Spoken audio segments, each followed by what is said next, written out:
ਇਹਨਾਂ ਨੂੰ ਡਰਿਆ ਕਿ ਕਿਤੇ यूपी 'ਚ ਨਾ ਪੁੱਠਾ ਪੈ ਜਾਵੇ ਚੋਣ ਦੇ ਵਿੱਚ, ਕਿ ਤੁਸੀਂ ਤਾਂ ਉਹ ਲੋਕ ਹੋ ਜਿਹੜੇ ਤਾਲਿਬਾਨ ਨੂੰ ਸਪੋਰਟ ਕਰ ਰਹੇ ਹੋ, ਤਾਲਿਬਾਨ ਨਾਲ ਗੱਲਬਾਤ ਕਰ ਰਹੇ ਹੋ, ਇੱਕ ਪਾਸੇ ਤੁਸੀਂ ਸਰਕਾਰ ਦੇ ਵਿੱਚ ਨਿਵੇਸ਼ ਕੀਤਾ ਸੀ, ਦੂਸਰੇ ਪਾਸੇ। ਤਾਂ ਕਹਿਣ ਦਾ ਮਤਲਬ ਇਹ ਆ ਕਿ ਇਹਨਾਂ ਨੂੰ ਇਹੀ ਲੱਗਦਾ ਕਿ ਬਚ ਬਚਾ ਕੇ ਸਮਾਂ ਕੱਢ ਲਿਆ ਜਾਵੇ, ਔਰ ਜਿਹੜਾ यूपी ਦਾ ਇਲੈਕਸ਼ਨ ਹੈ ਉਹਦੇ ਮੁਤਾਬਕ ਜਿਹੜੇ ਉਸ ਟਾਈਮ ਹਾਲਾਤ ਹੋਣਗੇ ਉਹਦੇ ਮੁਤਾਬਕ ਹੀ ਕਿਤੇ ਨਾ ਕਿਤੇ ਫਿਰ ਗਾਂ ਜਾ ਕੇ ਕੋਈ ਸਟੇਟਮੈਂਟ ਦਰਜ ਕਰਵਾਉਂਦੇ ਆ। ਸੋ ਮੈਨੂੰ ਲੱਗਦਾ ਕਿ यूपी ਦੇ ਇਲੈਕਸ਼ਨ ਨੂੰ ਵੇਖਿਆ ਜਾ ਰਿਹਾ ਕਿਤੇ ਨਾ ਕਿਤੇ, ਕਿ ਜੇ ਅਸੀਂ ਕਾਹਲੀ ਦੇ ਵਿੱਚ ਇਸ ਤਰ੍ਹਾਂ ਤਾਲਿਬਾਨ ਦੇ ਨਾਲ ਕੋਈ ਗੱਲਬਾਤ ਵਾਸਤੇ ਕੋਈ ਗੇਟ ਖੋਲ੍ਹਦੇ ਹਾਂ, ਚੈਨਲ ਖੋਲ੍ਹਦੇ ਹਾਂ, ਜਾਂ ਅਸੀਂ ਉਹਨਾਂ ਨੂੰ ਕੋਈ ਸਕਾਰਾਤਮਕ ਮੈਸੇਜ ਦਿੰਦੇ ਹਾਂ, ਉਹਦੇ ਵਿੱਚ ਕੀ ਹੈ ਕਿ ਜੋ ਸਾਡੀ ਹਿੰਦੂ ਮੁਸਲਮਾਨ ਦੀ ਰਾਜਨੀਤੀ ਆ ਉਹਨੂੰ ਨਾ ਨੁਕਸਾਨ ਹੋ ਜਾਵੇ। ਸ਼ਾਇਦ ਇਹਦੀ ਇੱਕ ਦੁਬਿਧਾ ਇਹਨਾਂ ਦੀ ਹੋ ਸਕਦੀ ਹੈ।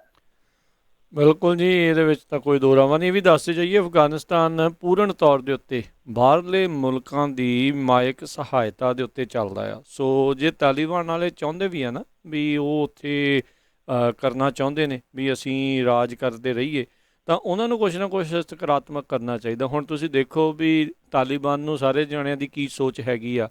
ISIS ਵਾਲੇ ਕਹਿੰਦੇ ਵੀ ਇਹ ਲਿਬਰਲ ਆ ਤੁਸੀਂ ਦੇਖੋ ਵੀ ਕਹਿੰਦੇ ਵੀ ਬਹੁਤੇ ਇਹ ਇੰਨੇ ਸਾਡੇ ਹਿਸਾਬ ਦੇ ਨਾਲ ਇਹ ਇੰਨੇ ਕੱਟੜਪੰਥੀ ਨਹੀਂ ਹੈਗੇ, ਤੇ ਦੁਨੀਆ ਭਰ ਦੇ ਵਿੱਚ ਤਾਲਿਬਾਨ ਨੇ ਕਹਿਰ ਮਚਾਇਆ ਹੋਇਆ ਆ। ਸੋ ਆਪਸੀ ਕਲੇਸ਼ ਵੀ ਉਹਨਾਂ ਦਾ ਬਹੁਤ ਆ ਜੀ। ਹਾਂਜੀ, ਇਸੇ ਚੀਜ਼ ਤੋਂ ਰਾਜ ਕਰਨਦੀਪ ਸਿੰਘ ਜੀ ਇਹਨਾਂ ਨੂੰ ਅਗਾਰ ਕਰ ਰਹੇ ਹਨ ਨਾ, ਜਾਂ ਇਹਨਾਂ ਨੂੰ ਥੋੜਾ ਇਹਦੇ ਵਿੱਚ ਚੌਕੰਨੇ ਰਹਿਣ ਦੀ ਜ਼ਰੂਰਤ ਆ ਕਿ IS ਉੱਥੇ ਤਾਲਿਬਾਨ ਰਾਜ ਨੂੰ ਅਸਥਿਰ ਕਰਨ ਦਾ ਯਤਨ ਕਰੇਗਾ। ਜਦੋਂ ਜਿਹੜੇ ਰੈਡੀਕਲ ਫੋਰਸਿਸ ਵਾਲੇ ਜਿਹੜੇ ਲੜਾਕੇ ਨੇ ਉਹ ਫਿਰ ਉੱਥੇ ਤਾਂ ਘਮਸਾਨ ਕਰਨਗੇ ਅਗਾਂਹ ਵੀ, ਕਿਉਂਕਿ ਜੇ ਉਹਨਾਂ ਦੀ ਲਾਮਬੰਦੀ ਹੁੰਦੀ ਆ ਫਿਰ ਉਹ ਅਗਾਂਹ ਨੂੰ ਵੀ ਵਧਣਗੇ। ਉਹਨਾਂ ਦਾ ਨੈਕਸਟ ਟਾਰਗੇਟ ਜਿਹੜਾ ਹੋਏਗਾ ਪਾਕਿਸਤਾਨ ਤਾਂ ਹੋਏਗਾ ਨਹੀਂ, ਜ਼ਾਹਰਾ ਜੀ ਗੱਲ ਹੈ। ਤਾਂ ਨੇੜਲਾ ਉਹਨਾਂ ਦਾ ਟਾਰਗੇਟ ਜਿਹੜਾ ਹੈ ਉਹ ਜਾਂ ਤਾਂ ਸ਼ੀਆ ਦੇਸ਼ ਹੈ ਜਿਹੜਾ ਈਰਾਨ ਹੋ ਸਕਦਾ, ਅਦਰਵਾਈਜ਼ ਇੰਡੀਆ ਹੋ ਸਕਦਾ। ਸੋ ਇਸ ਕਰਕੇ ਇੰਡੀਆ ਜਿਹੜਾ ਹੈ ਉਹ ਜੇ ਤੁਸੀਂ ਹੁਣ ਦੇਖੋ ਜਿਹੜੇ ਧਮਾਕੇ ਹੋਏ ਨੇ, ਧਮਾਕਿਆਂ ਦੇ ਵਿੱਚ ਵੀ ਕੀ ਸੀਗਾ ਕਿ ਉਹਨਾਂ ਨੇ ਟਾਰਗੇਟ ਕਿਹਨੂੰ ਕੀਤਾ? ਦੇਖੋ ਕਿ ਇੱਕ ਤਾਂ ਨਾਟੋ ਫੌਜ, ਯਾਨੀ ਅਮਰੀਕੀ ਤੇ ਅਮਰੀਕਾ ਨੂੰ ਨੁਕਸਾਨ ਕਰੀਏ, ਕਿਉਂਕਿ ਬੈਰਨ ਹੋਟਲ ਦੇ ਕੋਲ ਜਾ ਕੇ ਧਮਾਕਾ ਕਰਨਾ, ਕਿਉਂਕਿ ਬਹੁਤੇ ਅਮਰੀਕੀ ਉੱਥੋਂ ਤੁਰਦੇ ਨੇ, ਮਤਲਬ ਕਿ ਬੈਰਨ ਹੋਟਲ ਦੇ ਵਿੱਚੋਂ ਨਿਕਲਦੇ ਨੇ ਜਦੋਂ ਵੀ ਫਲਾਈਟ ਵਗੈਰਾ ਲੈਣੀ ਹੁੰਦੀ ਆ। ਅੱਛਾ, ਅਮਰੀਕਾ ਨੂੰ ਟਾਰਗੇਟ ਕੀਤਾ ਗਿਆ। ਸੈਕਿੰਡ ਚੀਜ਼ ਕਿ ਤਾਲਿਬਾਨ ਦਾ ਵੀ ਨੁਕਸਾਨ ਕਰਤਾ, ਹੜ ਕੇ ਉੱਥੇ ਭੀੜ ਨੂੰ ਵੀ ਨਿਸ਼ਾਨਾ ਬਣਾਤਾ, ਮਤਲਬ ਕਿ ਭੀੜ ਦੇ ਵਿੱਚ ਡਰ ਵੀ ਪੈਦਾ ਕਰ ਦਿੱਤਾ, ਮੈਸੇਜ ਵੀ ਦੇ ਦਿੱਤਾ ਕਿ ਅਮਰੀਕਾ ਦਾ ਅਸੀਂ ਨੁਕਸਾਨ ਕਰਾਂਗੇ ਔਰ ਤਾਲਿਬਾਨ ਨੂੰ ਵੀ ਨੁਕਸਾਨ ਪਹੁੰਚਾ ਦਿੱਤਾ। ਤਾਂ ਕਹਿਣ ਦਾ ਮਤਲਬ ਇਹ ਆ ਕਿ ਉਹਨਾਂ ਨੇ ਇਸੇ ਤਰ੍ਹਾਂ ਹੀ ਆਪਣੇ ਗੋਲ ਜਿਹੜੇ ਆ ਉਹ ਰੱਖ ਕੇ ਚੱਲਣਾ ਕਿ ਹਾਂ ਅਸੀਂ ਤਾਂ ਕੁਛ ਅਚੀਵ ਕਰਨਾ ਹੈ, ਤੇ ਇਹ ਨਹੀਂ ਕਰ ਸਕਦੇ, ਇਹ ਪੂਰਾ ਸ਼ਰੀਆ ਕਾਨੂੰਨ ਲਾਗੂ ਨਹੀਂ ਕਰ ਸਕਦੇ, ਕਾਫਰਾਂ ਨਾਲ ਇਹ ਨਹੀਂ ਲੜ ਸਕਦੇ, ਅਸੀਂ ਲੜ ਸਕਦੇ ਹਾਂ। ਤਾਂ ਜਦੋਂ ਉਹ ਰੈਡੀਕਲ ਫੋਰਸਸ ਜਿਹੜੀਆਂ ਨੇ ਉਹ ਭਾਰੀ ਹੋਣਗੀਆਂ, ਇਹਦਾ ਮਤਲਬ ਹੈ ਕਿ ਸ਼ੀਆ ਕਮਿਊਨਿਟੀ ਹੋਈ ਜਾਂ ਹੋਰ ਉੱਥੇ ਘੱਟ ਗਿਣਤੀਆਂ ਹੋਈਆਂ, ਉਹਨਾਂ ਤੋਂ ਇਲਾਵਾ ਸਭ ਤੋਂ ਅਗਲਾ ਜਿਹੜਾ ਖਤਰਾ ਹੋਏਗਾ ਉਹ ਕਸ਼ਮੀਰ ਹੋ ਸਕਦਾ ਹੈ। ਬਿਲਕੁਲ ਜੀ, ਦੇਖੋ ਕੀ ਬਣਦਾ ਆ। ਸੋ ਇਹ ਇਸ ਟਾਈਮ ਜਿਹੜੇ ਕਹਿ ਲਓ ਵੀ ਇਹ ਜਿਨ੍ਹਾਂ ਪਾਣੀਆਂ ਦੇ ਵਿੱਚੋਂ ਲੰਘ ਰਹੇ ਆ, ਇਹ ਪਤਾ ਨਹੀਂ ਆ ਕਿੰਨੇ ਡੂੰਘੇ ਆ, ਕੀ ਕੁਛ ਉਹਨਾਂ ਦੇ ਵਿੱਚ ਹੈਗਾ ਆ। ਸੋ ਕਾਫੀ ਧਿਆਨ ਦੇ ਨਾਲ ਜਿਹੜਾ ਜਿੰਨੇ ਵੀ ਫੈਸਲਾ ਲੈਣਾ, ਇਹ ਇਕੱਲਾ ਭਾਰਤ ਹੀ ਨਹੀਂ ਬਾਕੀ ਸਾਰੇ ਮੁਲਕਾਂ ਨੇ ਵੀ ਇਹੀ ਕੁਛ ਕਰਨਾ ਆ। ਅਗਲੀ ਮਿੰਟੂ ਜੀ ਵਾਪਸ ਇੱਥੇ ਪਹੁੰਚੀਏ ਪੰਜਾਬ ਦੇ ਵਿੱਚ। ਇਹਨਾਂ ਦਾ ਕਲੇਸ਼ ਕਾਂਗਰਸ ਦਾ ਇਹ ਨਹੀਂ ਮੁੱਕਦਾ ਲੱਗਦਾ, ਦਿੱਲੀ ਤੋਂ ਲੈ ਕੇ ਪੰਜਾਬ ਤੱਕ ਹਲਚਲ, ਆਫਟਰ ਸ਼ੌਕ ਅਤੇ ਕਈ ਭੁਚਾਲ, ਕਈ ਕੁਛ ਦੇਖੀ ਜਾਂਦੇ ਹੁਣ ਆਪਾਂ। ਹਾਂਜੀ, ਦੇਖੋ ਵਾਕਿਆ ਹੀ ਇਹਨਾਂ ਦੀਆਂ ਜਿਹੜੀਆਂ ਨੇ ਨਾ ਉਹ ਕਹਿ ਲਓ ਲੜਾਈਆਂ, ਉਹ ਜਿਵੇਂ ਸੁਰਜੀਤ ਭੁੱਲਰ ਨੇ ਆਖਿਆ ਸੀਗਾ ਕਿ ਰਾਜੀਨਾਮਾ ਕਰ ਲੈ, ਛੱਡ ਦੇ, ਲੜੋ ਲੜਾਈਆਂ ਤੋਂ। ਇਹਨਾਂ ਦਾ ਰਾਜੀਨਾਮਾ ਤੇ ਮੈਨੂੰ ਲੱਗਦਾ ਕਿ ਹੁਣ ਕੋਈ ਵੀ ਨਹੀਂ ਕਰਵਾ ਸਕਦਾ। ਰਾਜੀਨਾਮਾ ਕਰਵਾਉਣ ਵਾਲਾ ਹੀ ਹੱਥ ਖੜੇ ਕਰ ਗਿਆ ਤੇ ਹਰੀਸ਼ ਰਾਵਤ ਕਹਿੰਦਾ ਅੱਛਾ ਜੀ ਮੈਨੂੰ ਨਾ ਜ਼ਿੰਮੇਵਾਰੀ ਤੋਂ ਮੁਕਤ ਕਰੋ, ਆਹ ਸਾਡੇ ਵੀ ਇਲੈਕਸ਼ਨ ਹੈਗਾ, ਅਸੀਂ ਉੱਧਰ ਮਾੜਾ ਮੋਟਾ ਧਿਆਨ ਦੇ ਦੇਈਏ। ਉਹਨੂੰ ਪਤਾ ਕਿ ਇਹਨਾਂ ਨੇ ਨਹੀਂ ਹਟਣਾ ਤੇ ਨਹੀਂ ਹਟਣਾ। ਸੋ ਹਰੀਸ਼ ਰਾਵਤ ਅਖੀਰ ਕਹਿ ਗਿਆ ਕਿ ਜੇ ਤੁਹਾਨੂੰ ਅੱਛਾ ਲੱਗੇ ਤੇ ਮੈਂ ਵੀ ਆਪਦਾ ਇਲੈਕਸ਼ਨ ਦੇਖ ਲਵਾਂ, ਇਹਨਾਂ ਦਾ ਤਮਾਸ਼ਾ ਤੇ ਜਹਾਨ ਵੇਖੀ ਜਾਂਦਾ ਆ। ਖੈਰ, ਤੇ ਅੱਜ ਵੀ ਜੇ ਤੁਸੀਂ ਦੇਖੋਗੇ ਦਿੱਲੀ ਦੇ ਵਿੱਚ ਮੁਲਾਕਾਤਾਂ ਦਾ ਦੌਰ ਜਾਰੀ ਸੀਗਾ। ਰਜਿੰਦਰ ਸਿੰਘ ਬਾਜਵਾ ਹੋਰੀ ਆਪਦੀ ਕੈਬਨਿਟ ਦੀ ਮੀਟਿੰਗ ਛੱਡ ਕੇ ਉੱਥੇ ਬੈਠੇ ਨੇ। ਉਹਨਾਂ ਨੇ ਹਰੀਸ਼ ਰਾਵਤ ਨਾਲ ਮੁਲਾਕਾਤ ਕੀਤੀ ਆ, ਉਹ ਸੋਨੀਆ ਗਾਂਧੀ ਨਾਲ ਮੁਲਾਕਾਤ ਕਰ ਰਹੇ ਆ। ਇੱਥੇ ਕਮਾਲ ਦੀ ਗੱਲ ਆ ਕਿ ਬੀਬੀ ਭੱਠਲ ਦੇ ਘਰ ਅਮਰਿੰਦਰ ਸਿੰਘ ਚਲੇ ਗਏ ਆ ਤੇ ਦੋਨਾਂ ਨੇ ਇੱਕ ਦੂਜੇ ਨੂੰ ਗੱਲ ਨਾਲ ਲਾਇਆ। ਇਹ ਉਹੀ ਨੇ ਜਿਹੜੇ ਕਿਸੇ ਸਮੇਂ ਸਿੱਧੂ ਤੇ ਕੈਪਟਨ ਵਾਲੀ ਲੜਾਈ ਜਿਵੇਂ ਹੋ ਰਹੀ ਹੈ ਉਸੇ ਤਰ੍ਹਾਂ ਦੀ ਲੜਾਈ ਲੜ ਚੁੱਕੇ ਇੱਕ ਦੂਜੇ ਦੇ ਉਲਟ। ਮਤਲਬ ਕਿ ਅਜੀਬੋ-ਗਰੀਬ ਜੇ ਦ੍ਰਿਸ਼ਟਾਂਤ ਜਿਹੜੇ ਆ ਉਹ ਰਾਜਨੀਤੀ ਸਿਰਜਦੀ ਆ ਸਾਡੇ ਸਾਹਮਣੇ। ਤੇ ਇਸ ਤੋਂ ਇਲਾਵਾ ਜੇ ਆਪਾਂ ਦੇਖੀਏ ਨਵਜੋਤ ਸਿੰਘ ਸਿੱਧੂ ਨੇ ਵੀ ਅੱਜ ਸਾਫ਼ ਕਰ ਦਿੱਤਾ, ਕਿਉਂਕਿ ਉਹਨਾਂ ਦਾ ਸਲਾਹਕਾਰ ਇੱਕ ਜਿਹੜਾ ਆ ਉਹ ਆਪਣੇ ਆਪ ਹੀ ਲਾਂਭੇ ਹੋ ਗਿਆ ਸਲਾਹ ਤੋਂ, ਮਾਲੀ ਸਾਹਿਬ। ਉਹ ਕਹਿੰਦਾ ਕਿ ਭਾਈ ਆਪਾਂ ਚੱਲਦੇ ਹਾਂ, ਯਾਨੀ ਸਿੱਧੂ ਦੀ ਇੱਕ ਵਿਕਟ ਹੋਰ ਡਿੱਗੀ ਆ। ਤੇ ਦੂਜੇ ਪਾਸੇ ਸਿੱਧੂ ਨੇ ਇੱਕ ਹੋਰ ਬਿਆਨ ਦੇ ਦਿੱਤਾ ਕਿ ਜੇ ਬਾਈ ਤੁਸੀਂ ਮੈਨੂੰ ਫੈਸਲੇ ਨਹੀਂ ਲੈਣ ਦੇਣੇ ਫਿਰ ਮੈਂ ਇੱਟ ਨਾਲ ਇੱਟ ਖੜਕਾ ਦਊਂਗਾ। ਮਤਲਬ ਕਿ ਹੁਣ ਇਹਦਾ ਜੇ ਸਪਸ਼ਟ ਅਰਥ ਕੱਢੀਏ ਤੇ ਉਹ ਇੱਟ ਨਾਲ ਇੱਟ ਖੜਕਾਉਣ ਨੂੰ ਫਿਰਦਾ, ਕਿਉਂਕਿ ਕਹਿੰਦੇ ਕਿ ਸੀਤਾਫਲ ਦੇ ਨਾਲ ਕਿਤੇ ਚੀਕੂ ਨਾ ਖੜਕਾ ਦੀ, ਹੋਰ ਨਾ ਪੰਗਾ ਪਾ ਲੈ। ਖੈਰ ਹੁਣ ਚਲੋ ਪੈਟਰੋਲਿੰਗ ਹੋਣੀ ਆ। ਨਵਜੋਤ ਸਿੱਧੂ ਨੇ ਇੱਕ ਨਵਾਂ ਸਿਆਪਾ ਜਿਹੜਾ ਲੋਕਾਂ ਦੇ ਵਿੱਚ ਰੱਖ ਦਿੱਤਾ ਕਿ ਭਾਈ ਸਿੱਧੂ ਕਿਤੇ ਇਹ ਤੇ ਨਹੀਂ ਕਹਿਣ ਦਾ ਯਤਨ ਕਰਦਾ ਪਿਆ ਜਾਂ ਸਮਝਾਉਣ ਦਾ ਯਤਨ ਕਰਦਾ ਪਿਆ ਕਿ ਭਾਈ ਮੈਂ ਚਲਾ ਜਾਊਂਗਾ, ਮਤਲਬ ਕਿ ਤੁਹਾਡੇ ਨਾਲ ਹੀ ਹਿੱਟ ਨਾਲ ਇੱਟ ਖੜਕਾ ਦਊਂਗਾ। ਪਰ ਮੈਨੂੰ ਜੋ ਲੱਗਦਾ ਆ ਕਿ ਦੇਖੋ ਇੱਕ ਵਾਰੀ ਫੇਰ ਕਾਂਗਰਸ ਦੀ ਹਾਈ ਕਮਾਨ ਬਹੁਤ ਹੀ ਖਸਤਾ ਰੋਲ ਅਦਾ ਕਰ ਰਹੀ ਹੈ। ਆਪਾਂ ਜੇ ਦੇਖੀਏ ਤਾਂ ਕੁਝ ਕੁ ਹਫ਼ਤੇ ਗੁਜ਼ਰੇ ਆ, ਉਦੋਂ ਇਹਨਾਂ ਨੇ ਬਹੁਤ ਵਾਰੀ ਸੱਦਿਆ ਲੀਡਰਾਂ ਨੂੰ, ਕੋਈ ਹੱਲ ਨਹੀਂ ਨਿਕਲਿਆ, ਕੋਈ ਠੋਸ ਰੂਪ ਦੇ ਵਿੱਚ ਇਹਨਾਂ ਨੇ ਕਿਸੇ ਨੂੰ ਜ਼ਿੰਮੇਵਾਰ ਨਹੀਂ ਠਹਿਰਾਇਆ ਕਿ ਹਾਂ ਭਾਈ ਤੇਰੀ ਗਲਤੀ ਹੈ, ਤੂੰ ਆਪਣੀਆਂ ਗਲਤੀਆਂ ਸੁਧਾਰ। ਕਿਸੇ ਨੂੰ ਨਿਰੋਲ ਰੂਪ ਦੇ ਵਿੱਚ ਨਹੀਂ ਪੇਸ਼ ਕੀਤਾ ਕਿ ਹਾਂ ਭਾਈ ਇਹਦੇ ਹੱਥ 'ਚ ਗਾਂ ਸਾਡੀ ਕਮਾਂਡ ਹੋਏਗੀ, ਪਰ ਇਹਦੀ ਸਰਪ੍ਰਸਤੀ ਹੋਏਗੀ। ਐਸਾ ਕੁਛ ਨਹੀਂ ਕੀਤਾ, ਨਾ ਗਿਲੇ ਦੂਰ ਕਰ ਸਕੇ, ਨਾ ਕੋਈ ਨਵੇਂ ਗੋਲ ਜਿਹੜੇ ਬਣਾਏ ਸੀਗੇ ਉਹ ਸਰ ਕਰ ਸਕੇ, ਵਿੱਚ ਬਚਾ ਲਈ ਆ ਮਧਾਰੀਆਂ। ਤਾਂ ਉਹਦੇ 'ਚ ਇੱਕ ਚੀਜ਼ ਜਿਹੜੀ ਆ ਉਹ ਮੇਰੇ ਖਿਆਲ ਦੇ ਨਾਲ ਚਲਾਕੀ ਦੇ ਰੂਪ 'ਚ ਦੇਖੋ, ਉਹ ਜਿਹੜੀ ਇੱਕ ਦੂਜੇ ਨਾਲ ਕੀਤੀ ਜਾ ਰਹੀ ਹੈ ਨਾ ਚਲਾਕੀ, ਉਹਦੇ 'ਚ ਨੁਕਸਾਨ ਮੈਨੂੰ ਜੋ ਲੱਗਦਾ, ਹਾਲਾਂਕਿ ਸਿੱਧੂ ਦੇ ਪ੍ਰਸ਼ੰਸਕ ਦੇ ਤੌਰ 'ਤੇ ਜੇ ਤੁਸੀਂ ਵੇਖੋਗੇ ਤਾਂ ਕਿਤੇ ਨਾ ਕਿਤੇ ਤੁਹਾਨੂੰ ਥੋੜ੍ਹਾ ਉਹ ਦੁਖਦਾਈ ਲੱਗੇਗਾ। ਪਰ ਜੇ ਤੁਸੀਂ ਇਸ ਸਾਰੇ ਸਿਨਾਰੀਓ ਨੂੰ ਸਮਝੋਗੇ ਤਾਂ ਇਉਂ ਲੱਗਦਾ ਕਿ ਨਵਜੋਤ ਸਿੱਧੂ ਨੂੰ ਪ੍ਰਧਾਨਗੀ ਵਾਲੀ ਉਹਨਾਂ ਨੇ, ਜਿਵੇਂ ਆਪਾਂ ਛੱਜ ਵਾਲੀ ਕਹਾਣੀ ਨਹੀਂ ਸੀ ਸੁਣਦੇ, ਕਿ ਇਹ ਪ੍ਰਧਾਨਗੀ ਦਾ ਛੱਜ ਬਣ ਕੇ ਸਿੱਧੂ ਨੂੰ ਫਸਾਤਾ ਹੈ। ਸਿੱਧੂ ਹੁਣ ਛੇਤੀ ਕੀਤਿਆਂ ਇੱਕ ਤੇ ਹੌਲਾ ਪੈ ਗਿਆ ਕਿ ਜਿਸ ਤਰੀਕੇ ਨਾਲ ਉਹ ਚੱਲ ਰਿਹਾ ਵਾ, ਰਿਵੋਲਟ ਵਗੈਰਾ ਹੋ ਰਹੇ ਆ, ਫਿਰ ਉਹ ਨਾਕਾਮ ਰਹੇ ਆ। ਮਤਲਬ ਕਿ ਨਵਜੋਤ ਸਿੰਘ ਸਿੱਧੂ ਦੀ ਇੱਕ ਤੇ ਪਾਰਟੀ ਦੇ ਵਿੱਚ ਹੀ ਕਿਤੇ ਨਾ ਕਿਤੇ ਛਵੀ ਜਿਹੜੀ ਆ ਕਮਜ਼ੋਰ ਹੋ ਰਹੀ ਆ। ਦੂਜਾ ਕਿ ਜਿਹੜੀਆਂ ਦੂਜੀਆਂ ਧਿਰਾਂ ਨਵਜੋਤ ਸਿੱਧੂ ਨੂੰ ਚਾਹੁੰਦੀਆਂ ਸੀ ਕਿ ਇਹ ਨਿਕਲ ਕੇ ਆ ਜਾਵੇ, ਉਹਨਾਂ ਦੀ ਨਜ਼ਰ ਦੇ ਵਿੱਚ ਵੀ ਸਿੱਧੂ ਜਿਹੜਾ ਹੈ ਉਹ ਹੌਲਾ ਪੈ ਰਿਹਾ। ਓਵਰਆਲ ਜੇ ਆਪਾਂ ਦੇਖੀਏ ਤੇ ਆਮ ਲੋਕਾਂ ਦੇ ਵਿੱਚ ਵੀ ਕਿਤੇ ਨਾ ਕਿਤੇ ਮੈਸੇਜ ਜਾ ਰਿਹਾ ਕਿ ਨਵਜੋਤ ਸਿੱਧੂ ਨੇ ਵੀ ਕਰਨਾ ਕੁਛ ਨਹੀਂ, ਗੱਲਾਂ ਹੀ ਕਰੀ ਜਾਂਦਾ। ਤਾਂ ਇਸ ਕਰਕੇ ਮੈਂ ਸਮਝਦਾ ਕਿ ਇਹ ਲੜਾਈ ਤਾਂ ਅਮੁੱਕ ਜਾਪਦੀ ਇਸ ਵੇਲੇ ਮੁੱਕਦੀ ਲੱਗਦੀ ਨਹੀਂ ਹੈ। ਪਰ ਇਸ ਲੜਾਈ ਦੇ ਵਿੱਚ ਜਿਹੜੀ ਇੱਕ ਧਿਰ ਕਦੇ ਐਂ ਲੱਗਦਾ ਸੀਗਾ ਕਿ ਤਖਤਾ ਪਲਟ ਕਰ ਦੇਗੀ ਨਵਜੋਤ ਸਿੱਧੂ ਦੀ ਧਿਰ, ਉਹ ਧਿਰ ਵੀ ਬਰਫ਼ 'ਚ ਲੱਗਦੀ ਨਜ਼ਰ ਆਉਂਦੀ ਆ ਤੇ ਸਭ ਤੋਂ ਵੱਡਾ ਨੁਕਸਾਨ ਵੀ ਨਵਜੋਤ ਸਿੱਧੂ ਦਾ ਹੁੰਦਾ ਲੱਗ ਰਿਹਾ।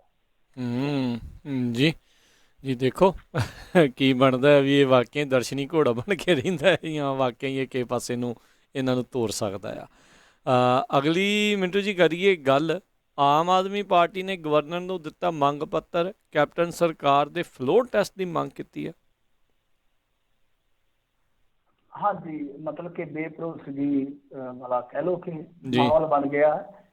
ਇਹ ਨਾ ਇੱਕ ਤਰ੍ਹਾਂ ਨਾਲ ਕਹਿ ਲਓ ਕਿ ਇਸ ਪੱਖ ਤੋਂ ਜਿਹੜੇ ਆਮ ਆਦਮੀ ਪਾਰਟੀ ਵਾਲੇ ਬੜੇ ਤੇਜ਼ ਆ, ਬੜੇ ਸ਼ਾਤਰ ਕਹਿ ਸਕਦੇ ਹਾਂ। ਸ਼ਾਤਰ ਸ਼ਬਦ ਵੈਸੇ ਠੀਕ ਨਹੀਂ ਰਹੇਗਾ, ਕਹਿ ਸਕਦੇ ਆ ਕਿ ਸ਼ੋਲੇ ਆ।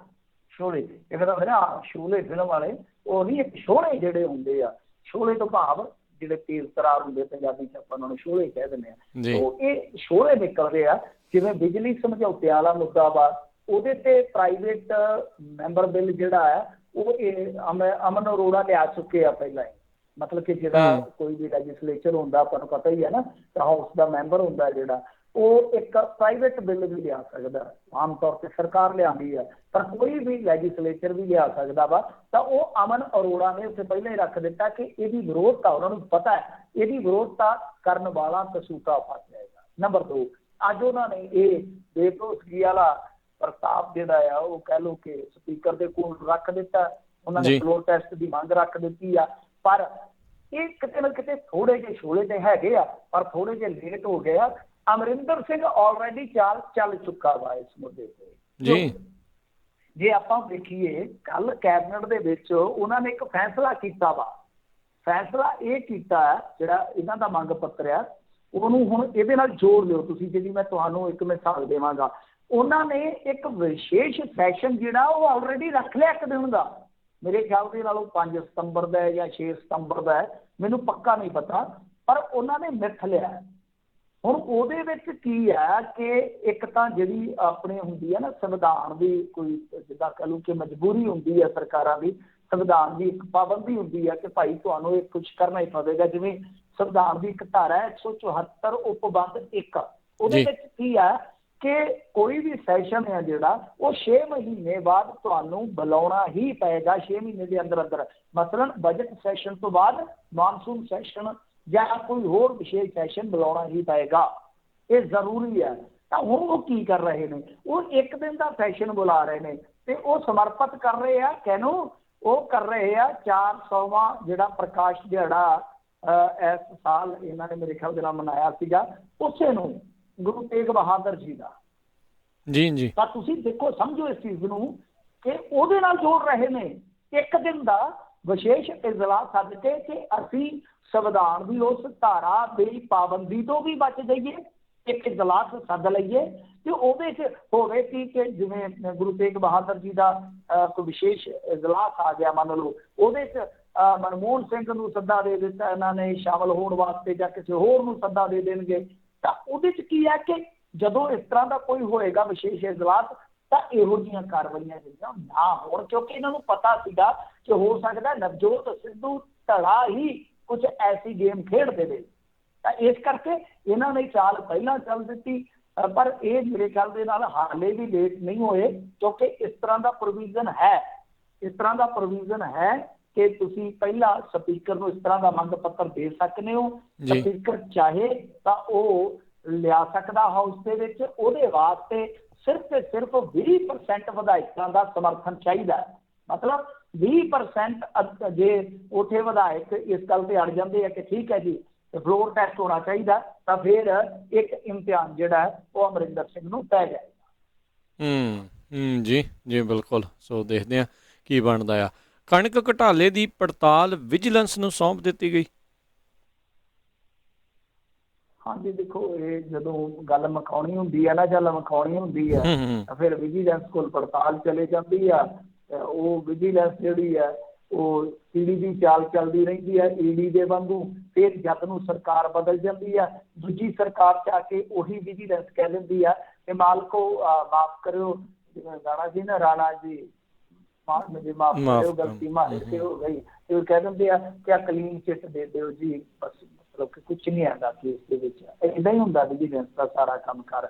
ਤੇ ਖੈਰ ਕਣਕ ਘੁਟਾਲਾ ਜਿਹਦੀ ਆਪਾਂ ਚਰਚਾ ਕੀਤੀ ਆ 1-2 ਵਾਰੀ ਕਿ ਕਿਸ ਤਰੀਕੇ ਨਾਲ ਇੱਕ ਇੰਸਪੈਕਟਰ ਜਿਹਨੂੰ ਇਹਨਾਂ ਨੇ 8-9 ਗੋਦਾਮ ਸੌਂਪ ਰੱਖੇ ਸਨ, ਜੋ ਕਾਇਦੇ ਦੇ ਮੁਤਾਬਕ ਹੀ ਠੀਕ ਨਹੀਂ ਸੀਗਾ, ਤਾਂ ਇਹਨਾਂ ਨੇ ਉਸ ਇੰਸਪੈਕਟਰ ਨੂੰ ਜਿਹੜੀ ਖੁੱਲ੍ਹ ਦਿੱਤੀ ਸੀ। ਹੁਣ ਪਿੱਛੇ ਕੌਣ ਆ ਪਤਾ ਨਹੀਂ ਹੈ, ਉਹ ਤਾਂ ਵਿਜੀਲੈਂਸ ਹੀ ਪਤਾ ਕਰ ਸਕਦੀ ਹੈ। ਜੇ ਨਾ ਕਰ ਪਾਈ ਤੇ ਵਿਜੀਲੈਂਸ ਦੇ ਪਿੱਛੇ ਕੋਈ ਘੱਲਣਾ ਪਊਗਾ ਤੇ ਤੁਸੀਂ ਪਤਾ ਕਰ ਲਓ ਭਾਈ ਵਿਜੀਲੈਂਸ ਕਿਉਂ ਨਹੀਂ ਕਰ ਪਾਈ। ਉਹਨਾਂ ਦਾ ਜਵਾਬ ਉਹੀ ਹੋਏਗਾ ਜੋ ਮੈਂ ਤੁਹਾਨੂੰ ਦੱਸਿਆ, ਕਲੀਨ ਚਿੱਟ ਮਲੀਨ ਚਿੱਟ ਇਹ ਸਾਰੀ ਖੇਡ। ਤਾਂ ਉਹ ਇੰਸਪੈਕਟਰ ਤੇ ਨਿਕਲ ਗਿਆ ਬਾਹਰ, ਕਹਿੰਦੇ ਲਾਸਟ ਲੋਕੇਸ਼ਨ ਉਹਦੀ ਦੁਬਈ ਦੀ ਸੀਗੀ, ਦੁਬਈ ਦੀ ਲੋਕੇਸ਼ਨ ਸੀ। ਉਸ ਤੋਂ ਬਾਅਦ ਹੋ ਸਕਦਾ ਉਹ ਠੰਡੇ ਮੁਲਕਾਂ ਨੂੰ ਵੀ ਚਲਾ ਗਿਆ ਹੋਵੇ, ਗਰਮ ਮੁਲਕ ਦੇ ਵਿੱਚ, ਪਤਾ ਨਹੀਂ ਹੈ।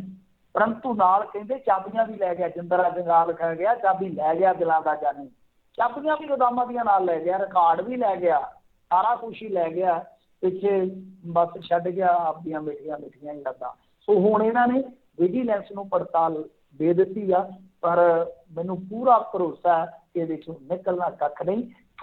ਕਿਉਂਕਿ ਜਿਹੜੇ ਇਹ ਇਸ ਤਰ੍ਹਾਂ ਦੇ ਘੁਟਾਲੇ ਆ, ਇਸ ਤਰ੍ਹਾਂ ਦੇ ਗੜਬੜ ਝਾਲੇ ਆ, ਉਹ ਇੱਕ ਇੰਸਪੈਕਟਰ ਜਾਂ ਕਲਰਕ ਆਪਣੇ ਪੱਧਰ ਤੇ ਜਦੋਂ ਕਰਦਾ ਹੈ ਨਾ, ਉਹ ਜਾਂ ਤੇ ਫਿਰ ਬਹੁਤ ਵੱਡਾ ਫਰਾਡ ਕਰਦਾ ਹੈ, ਤੇ ਜਾਂ ਫਿਰ ਜਦੋਂ ਇਸ ਤਰ੍ਹਾਂ ਦੀ ਖੁੱਲ੍ਹੀ ਖੇਡ ਉਹਨੂੰ ਦਿੱਤੀ ਜਾਂਦੀ ਆ, ਉਹਦੇ ਪਿੱਛੇ ਕੋਈ ਨਾ ਕੋਈ ਹੁੰਦਾ। ਤਾਂ ਉਹ ਕੌਣ ਆ, ਉਹ ਜੇ ਸਾਹਮਣੇ ਆ ਜਾਏਗਾ ਤਾਂ ਸਾਰੀ ਖੇਡ ਖਰਾਬ ਹੋ ਜਾਏਗੀ। ਸੋ ਇਹ ਰਲ ਮਿਲ ਕੇ ਖੇਡ ਖੇਡੀ ਜਾਂਦੀ ਹੈ। ਹੁਣ ਜਿਵੇਂ ਆਪਾਂ ਦੇਖਿਆ ਸੀ ਸਿੰਜਾਈ ਘੁਟਾਲਾ, ਉਹ ਸਿੰਜਾਈ ਘੁਟਾਲਾ ਐਸਾ ਘੁਟਾਲਾ ਸੀਗਾ ਜਿਹਦੇ ਵਿੱਚ ਇੱਕ ਇਮਾਨਦਾਰ IAS ਅਫਸਰ ਜਿਹਦੀਆਂ ਆਪਾਂ ਸਹੁੰਆਂ ਵੀ ਖਾਂਦੇ ਰਹੇ ਕਿ ਇਹ ਬੰਦਾ ਬਹੁਤ ਇਮਾਨਦਾਰ, ਉਹਦਾ ਜ਼ਿਕਰ ਆਇਆ ਔਰ ਕਨਫੈਸ ਕੀਤਾ।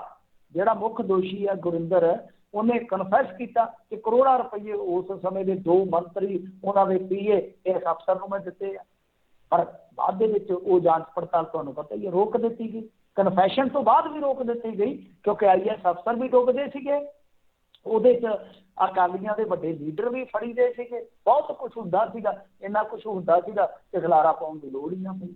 ਤੇ ਦਫਾ ਕਰੋ, ਛੱਡੋ ਖਹਿੜਾ।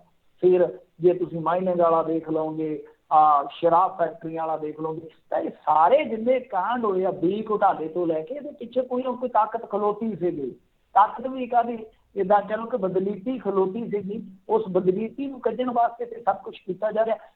ਲੋਕਡਾਊਨ ਦੇ ਦਰਮਿਆਨ ਡਿਸਟਿਲਰੀਆਂ ਜਿਹੜੀਆਂ ਇਹਨਾਂ ਨਕਾਵਾਂ ਦੀਆਂ, ਉਹਨਾਂ 'ਚੋਂ ਟਰੱਕਾਂ ਦੇ ਟਰੱਕ ਦੂਜੀਆਂ ਸਟੇਟਾਂ 'ਚ ਦਾਰੂ ਦੇ ਗਏ ਆ, ਕਿਸੇ ਨੇ ਪੁੱਛਿਆ ਹੀ ਨਹੀਂ। ਇੱਕ ਫੜਿਆ ਗਿਆ ਸੀ ਸ਼ੰਭੂ ਬੈਰੀਅਰ ਦੇ ਲਾਗੇ, ਉਹ ਵੀ ਵੱਡੀ ਘਰ ਦੇ ਡਿਸਟਿਲਰੀ ਦਾ ਸੀ ਮਾਮਲਾ, ਰਫਾ ਦਫਾ ਹੋ ਗਿਆ ਉੱਥੇ ਨੇੜੇ ਤੇੜੇ।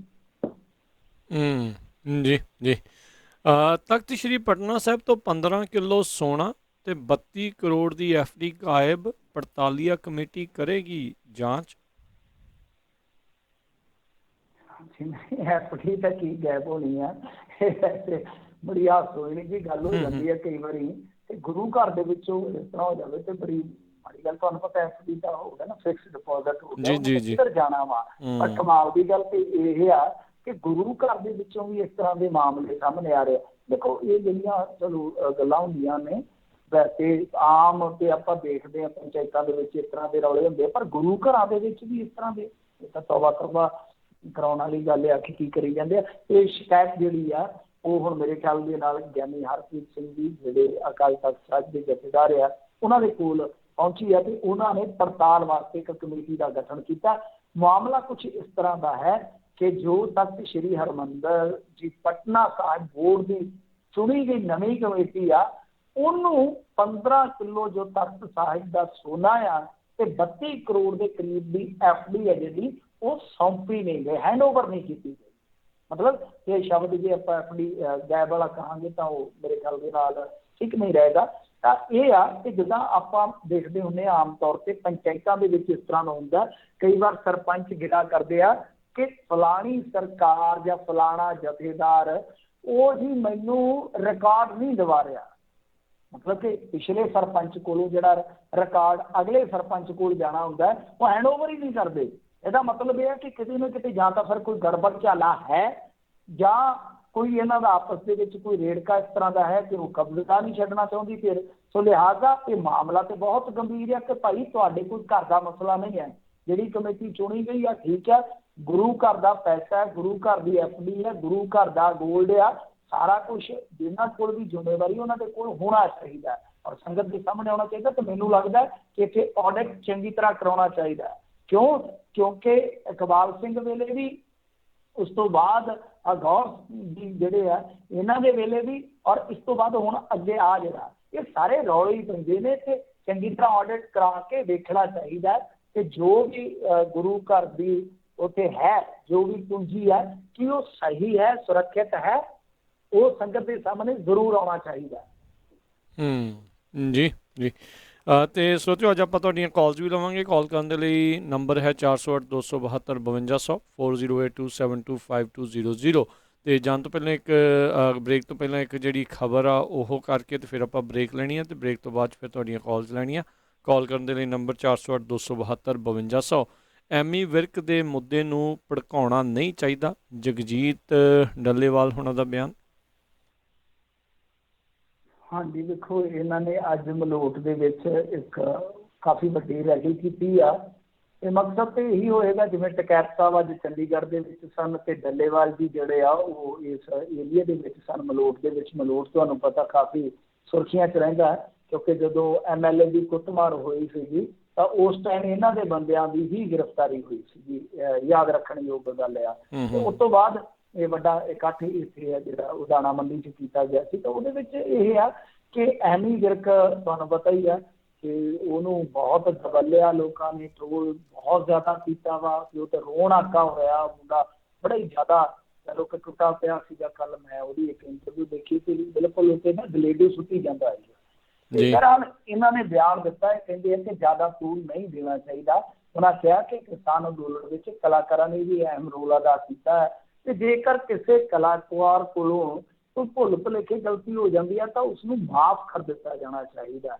ਤੇ ਨਾਲ ਹੀ ਕਿਹਾ ਕਿ ਸੰਯੁਕਤ ਕਿਸਾਨ ਮੋਰਚੇ ਵੱਲੋਂ ਕਿਸੇ ਵੀ ਕਲਾਕਾਰ ਦੇ ਵਿਰੋਧ ਵਿੱਚ ਕੋਈ ਐਲਾਨ ਨਹੀਂ ਕੀਤਾ ਗਿਆ। ਤਾਂ ਉਹਨਾਂ ਦੀ ਗੱਲ ਦਰੁਸਤ ਆ। ਦੇਖੋ ਗੱਲ ਇਹ ਆ ਕਿ ਹੁਣ ਐਮੀ ਵਿਰਕ ਵਾਲਾ ਮਸਲਾ ਉੱਧਰ ਵੀ ਆਪਾਂ ਆਖੀ ਸੀ ਗੱਲ ਇੱਕ ਦਿਨ ਕਿ ਐਮੀ ਵਿਰਕ ਦਾ ਜਿਹੜਾ ਮੁੱਦਾ ਆ ਜੀ ਉਹਦੇ ਵਿੱਚ ਸਿੱਧੀ ਸਾਫ਼ ਸਪਸ਼ਟ ਗੱਲ ਇਹ ਹੈ, ਸਮਝਣ ਦੀ ਜ਼ਰੂਰਤ ਹੈ। ਥੋੜ੍ਹੀਆਂ ਚੀਜ਼ਾਂ ਨੂੰ ਥੋੜਾ ਡੂੰਘਾਈ ਦੇ ਨਾਲ ਦੇਖ ਲਈਏ, ਉਸ ਤੋਂ ਬਾਅਦ ਆਪਾਂ ਆਪਦੀ ਧਾਰਨਾ ਬਣਾਈਏ ਤਾਂ ਬਿਹਤਰ ਰਹੇਗਾ। ਇੱਕ ਤੇ ਸਾਡੀਆਂ ਭਾਵਨਾਵਾਂ ਤੇ ਇੱਕ ਦੂਜਾ ਧਾਰਨਾਵਾਂ, ਇਹਨਾਂ ਨੇ ਬਹੁਤ ਨੁਕਸਾਨ ਕੀਤਾ ਸਾਡਾ। ਅਸੀਂ ਭਾਵਨਾਵਾਂ ਵੀ ਛੇਤੀ ਕਈ ਵਾਰ ਜੋੜ ਦਿੰਦੇ ਹਾਂ ਕਿਸੇ ਚੀਜ਼ ਦੇ ਨਾਲ ਤੇ ਮੁੜ ਕੇ ਭਾਵਨਾਵਾਂ ਨਾਲ ਖਿਲਵਾੜ ਹੋ ਜਾਂਦਾ। ਦੂਸਰਾ ਧਾਰਨਾਵਾਂ, ਕਿ ਅਸੀਂ ਮਿੱਥ ਹੀ ਬਣਾ ਲੈਂਦੇ ਹਾਂ ਕਿ ਇਹ ਤੇ ਬਸ ਗਿਆ ਸਾਡੇ ਮਨੋਂ ਲੱਗ ਗਿਆ, ਤੇ ਜਿਹਨੂੰ ਅਸੀਂ ਕਹਿ ਲਓ ਕਿ ਮਨ ਦੇ ਵਿੱਚੋਂ ਲਾਉਣਾ ਹੁੰਦਾ, ਉਹਦੀਆਂ ਅਸੀਂ ਫੋਟੋਆਂ ਵੀ ਜਿਹੜੀਆਂ ਉਹ ਬੈਠਕ ਦੇ ਵਿੱਚ ਲਾਈਆਂ ਹੁੰਦੀਆਂ ਨੇ, ਹਰ ਪਾਸੇ ਫਲਾਣਾ ਨਹੀਂ ਰਿਹਾ ਜੀ, ਆਹ ਬਾਪੂ ਜੀ ਨਾਲ ਬੈਠੇ ਆ। ਤਾਂ ਖੈਰ ਦੇਖੋ ਗੱਲ ਕੀ ਹੈ ਕਿ ਕਿਸੇ ਨੇ ਕਾਂਟਰੈਕਟ ਕੀਤਾ 10 ਸਾਲ ਵਾਸਤੇ ਕਿਸੇ ਆਰਟਿਸਟ ਨੇ, ਇੱਥੇ ਆਰਟਿਸਟ 10-10 ਸਾਲ ਵੀ ਬਾਉਂਡ ਹੁੰਦੇ ਨੇ ਕੰਪਨੀਆਂ ਨਾਲ, 5-5 ਸਾਲ ਵੀ ਬਾਉਂਡ ਹੁੰਦੇ ਆ। ਕੋਈ ਕੰਪਨੀ ਕੱਲ ਨੂੰ ਕਿਸੇ ਖੇਤਰ 'ਚ ਚੱਲ ਜਾਂਦੀ ਆ ਤਾਂ ਇਸ ਤਰ੍ਹਾਂ ਵਰਗਾਂ ਦੀ ਲੜਾਈ ਸ਼ੁਰੂ ਹੋ ਜਾਂਦੀ ਆ। ਉਹਦੇ ਵਿੱਚ ਮੈਨੂੰ ਦੱਸੋ ਆਰਟਿਸਟ ਦਾ ਕੀ ਰੋਲ ਆ? ਆਰਟਿਸਟ ਦਾ ਵਿਚਾਰੇ ਦਾ ਉਹਦੇ 'ਚ ਕੀ ਹੈ? ਜੇ ਉਹ ਕਾਂਟਰੈਕਟ ਤੋੜੂਗਾ ਐਡਾ ਹਰਜਾਨਾ ਪਾਉਣਗੇ ਕਿ ਕੀ ਅਸੀਂ ਭਰ ਦਿਆਂਗੇ ਕਰੋੜਾਂ ਦਾ ਹਰਜਾਨਾ। ਸੋ ਇਸ ਕਰਕੇ ਭਾਵੇਂ ਇੰਡਸਟਰੀ ਦੇ ਵਿੱਚ 20,000 ਦਾ ਵੀ ਹੋਵੇ ਨਾ ਕੰਮ, ਤਾਂ ਉਹ ਵੀ ਅਗਲੇ ਕਾਂਟਰੈਕਟ ਸਾਈਨ ਕਰਵਾਉਂਦੇ। ਚੀਜ਼ਾਂ ਸਮਝਣ ਦੀ ਲੋੜ ਆ। ਇਹਨਾਂ ਨੇ ਬਥੇਰਾ ਮੁੰਡਿਆਂ ਨੇ ਕਹਿ ਲਓ ਕਿ ਕੰਮ ਕੀਤਾ ਕਿਸਾਨ ਮੋਰਚੇ ਵਾਸਤੇ, ਹਾਲੇ ਵੀ ਕਰਨਗੇ, ਲੱਗੇ ਹੋਏ ਆ। ਜੇ ਇੱਦਾਂ ਕਰੋਗੇ ਤੇ ਕੱਲ੍ਹ ਨੂੰ ਅਗਲਾ ਦੂਰ ਹੀ ਹੋ ਜਾਂਦਾ ਕਿ ਚੁੱਪ ਕਰਕੇ ਉਹ ਵੀ ਤੇ ਹੈਗੇ ਆ ਜਿਹੜੇ ਬੋਲੇ ਹੀ ਨਹੀਂ ਹੈ। ਆਂਦੇ ਪੰਜਾਬੀ ਦਾ ਕਿਸਾਨੀ ਪਰਿਵਾਰਾਂ 'ਚੋਂ ਕੀ ਆ, ਨਾਲ ਆਪਦੀ ਕਹਿ ਲਓ ਕਿ ਕਾਸਟ ਵੀ ਲਾਉਂਦੇ ਆ, ਚੁੱਪ ਕਰਕੇ ਬੈਠੇ ਨੇ ਮਹਿਲਾਂ ਦੇ ਵਿੱਚ, ਚੁੱਪ ਕਰਕੇ ਬੈਠੇ ਨੇ ਫਲੈਟਾਂ ਦੇ ਵਿੱਚ। ਤੇ ਜੇ ਇਹ ਵੀ ਬਹਿ ਜਾਂਦੇ ਤਾਂ ਅਸੀਂ ਕੀ ਕਰਾਂਗੇ? ਜੋ ਬੋਲਦਾ ਜੇ ਕਿਸੇ ਮੌਕੇ ਤੇ ਉਹਦੇ ਤੋਂ ਸਾਨੂੰ ਲੱਗਦਾ ਕਿ ਗਲਤੀ ਹੋਈ ਆ ਤਾਂ ਘੱਟੋ ਘੱਟ ਅਸੀਂ ਦੇਖ ਤੇ ਲਈਏ ਕਿ ਉਹ ਗਲਤ ਹੈ ਕਿ ਨਹੀਂ ਹੈ। ਜੇ ਸਾਨੂੰ ਗਲਤ ਲੱਗਦਾ ਤੇ ਇਹਦਾ ਮਤਲਬ ਇਹ ਨਹੀਂ ਹੈ ਕਿ ਉਹ ਗਲਤ ਹੋਏਗਾ, ਤਾਂ ਅਸੀਂ ਘੱਟੋ ਘੱਟ ਸਪਸ਼ਟ ਤੇ ਕਰ ਲਈਏ ਕਿ ਕੀ ਵਾਕਿਆ ਹੀ ਉਹ ਗਲਤ ਹੈ ਜਾਂ ਕਿਤੇ ਨਾ ਕਿਤੇ ਬੇਕਸੂਰ ਆ। ਸੋ ਇਸ ਗੱਲ ਦਾ ਵਾਕਿਆ ਹੀ ਇਹਨਾਂ ਨੂੰ ਨੋਟਿਸ ਲੈਣਾ ਚਾਹੀਦਾ ਸੀ, ਪਹਿਲਾਂ ਲੈਣਾ ਚਾਹੀਦਾ ਸੀ। ਹੁਣ ਠੀਕ ਆ, ਇਹਨਾਂ ਨੇ ਕਹਿ ਦਿੱਤਾ, ਪਰ ਅੱਗੇ ਜਿਵੇਂ ਇਹਨਾਂ ਨੇ ਕਿਹਾ ਕਿ ਕਿਸਾਨਾਂ ਨੂੰ ਘਰਾਓ ਨਹੀਂ ਕਰਨਾ ਚਾਹੀਦਾ ਕਿਸੇ ਦਾ, ਜਿਹੜੀਆਂ ਅਦਰਸ ਪਾਰਟੀ ਨੇ ਭਾਰਤੀ ਜਨਤਾ ਪਾਰਟੀ ਤੋਂ ਛੱਡ ਕੇ, ਪਰੰਤੂ ਅੱਜ ਫਿਰ ਬਾਘਾ ਪੁਰਾਣਾ ਦੇ ਵਿੱਚ ਬਹੁਤ ਜ਼ਿਆਦਾ ਟਸਲਬਾਜ਼ੀ ਹੋਈ ਅਕਾਲੀਆਂ ਤੇ ਪ੍ਰੋਟੈਸਟਰਸ ਦੇ ਦਰਮਿਆਨ। ਇਸ ਤੋਂ ਇਲਾਵਾ ਪੁਲਿਸ ਅਤੇ ਜਿਹੜੇ ਮੁਜ਼ਾਹਰਾਕਾਰੀ ਸੀ ਉਹਨਾਂ ਦੇ ਦਰਮਿਆਨ ਵੀ ਬਹੁਤ ਟਸਲ ਹੋਈ ਹੈ। ਕੋਈ ਮੰਨਦਾ ਕਿਉਂ ਨਹੀਂ? ਇਹ ਇੱਕ ਬਹੁਤ ਵੱਡਾ ਸਵਾਲ ਆ। ਜੀ ਜੀ ਬਿਲਕੁਲ। ਤੇ ਆਪਾਂ ਇੱਥੇ ਲੈਂਦੇ ਹਾਂ ਜੀ ਇੱਕ ਬ੍ਰੇਕ, ਤੇ ਸੋ ਬ੍ਰੇਕ ਤੋਂ ਬਾਅਦ ਮੁੜ ਵਾਪਸ ਹਾਜ਼ਰ ਹੁੰਦੇ ਹਾਂ। ਤੇ ਇੱਦਾਂ ਹੀ ਪ੍ਰੋਗਰਾਮ ਖਬਰ 'ਤੇ ਨਜ਼ਰ ਚੱਲਦਾ ਰਹੇਗਾ ਤੇ ਤੁਸੀਂ ਆਪਣੇ ਜਿਹੜੇ ਉਹ ਸਵਾਲ ਕਰ ਸਕਦੇ ਹੋ। ਨੰਬਰ 408-272-5200 4082725200। ਮਿਲਦੇ ਹਾਂ ਬ੍ਰੇਕ ਤੋਂ ਬਾਅਦ 'ਚ।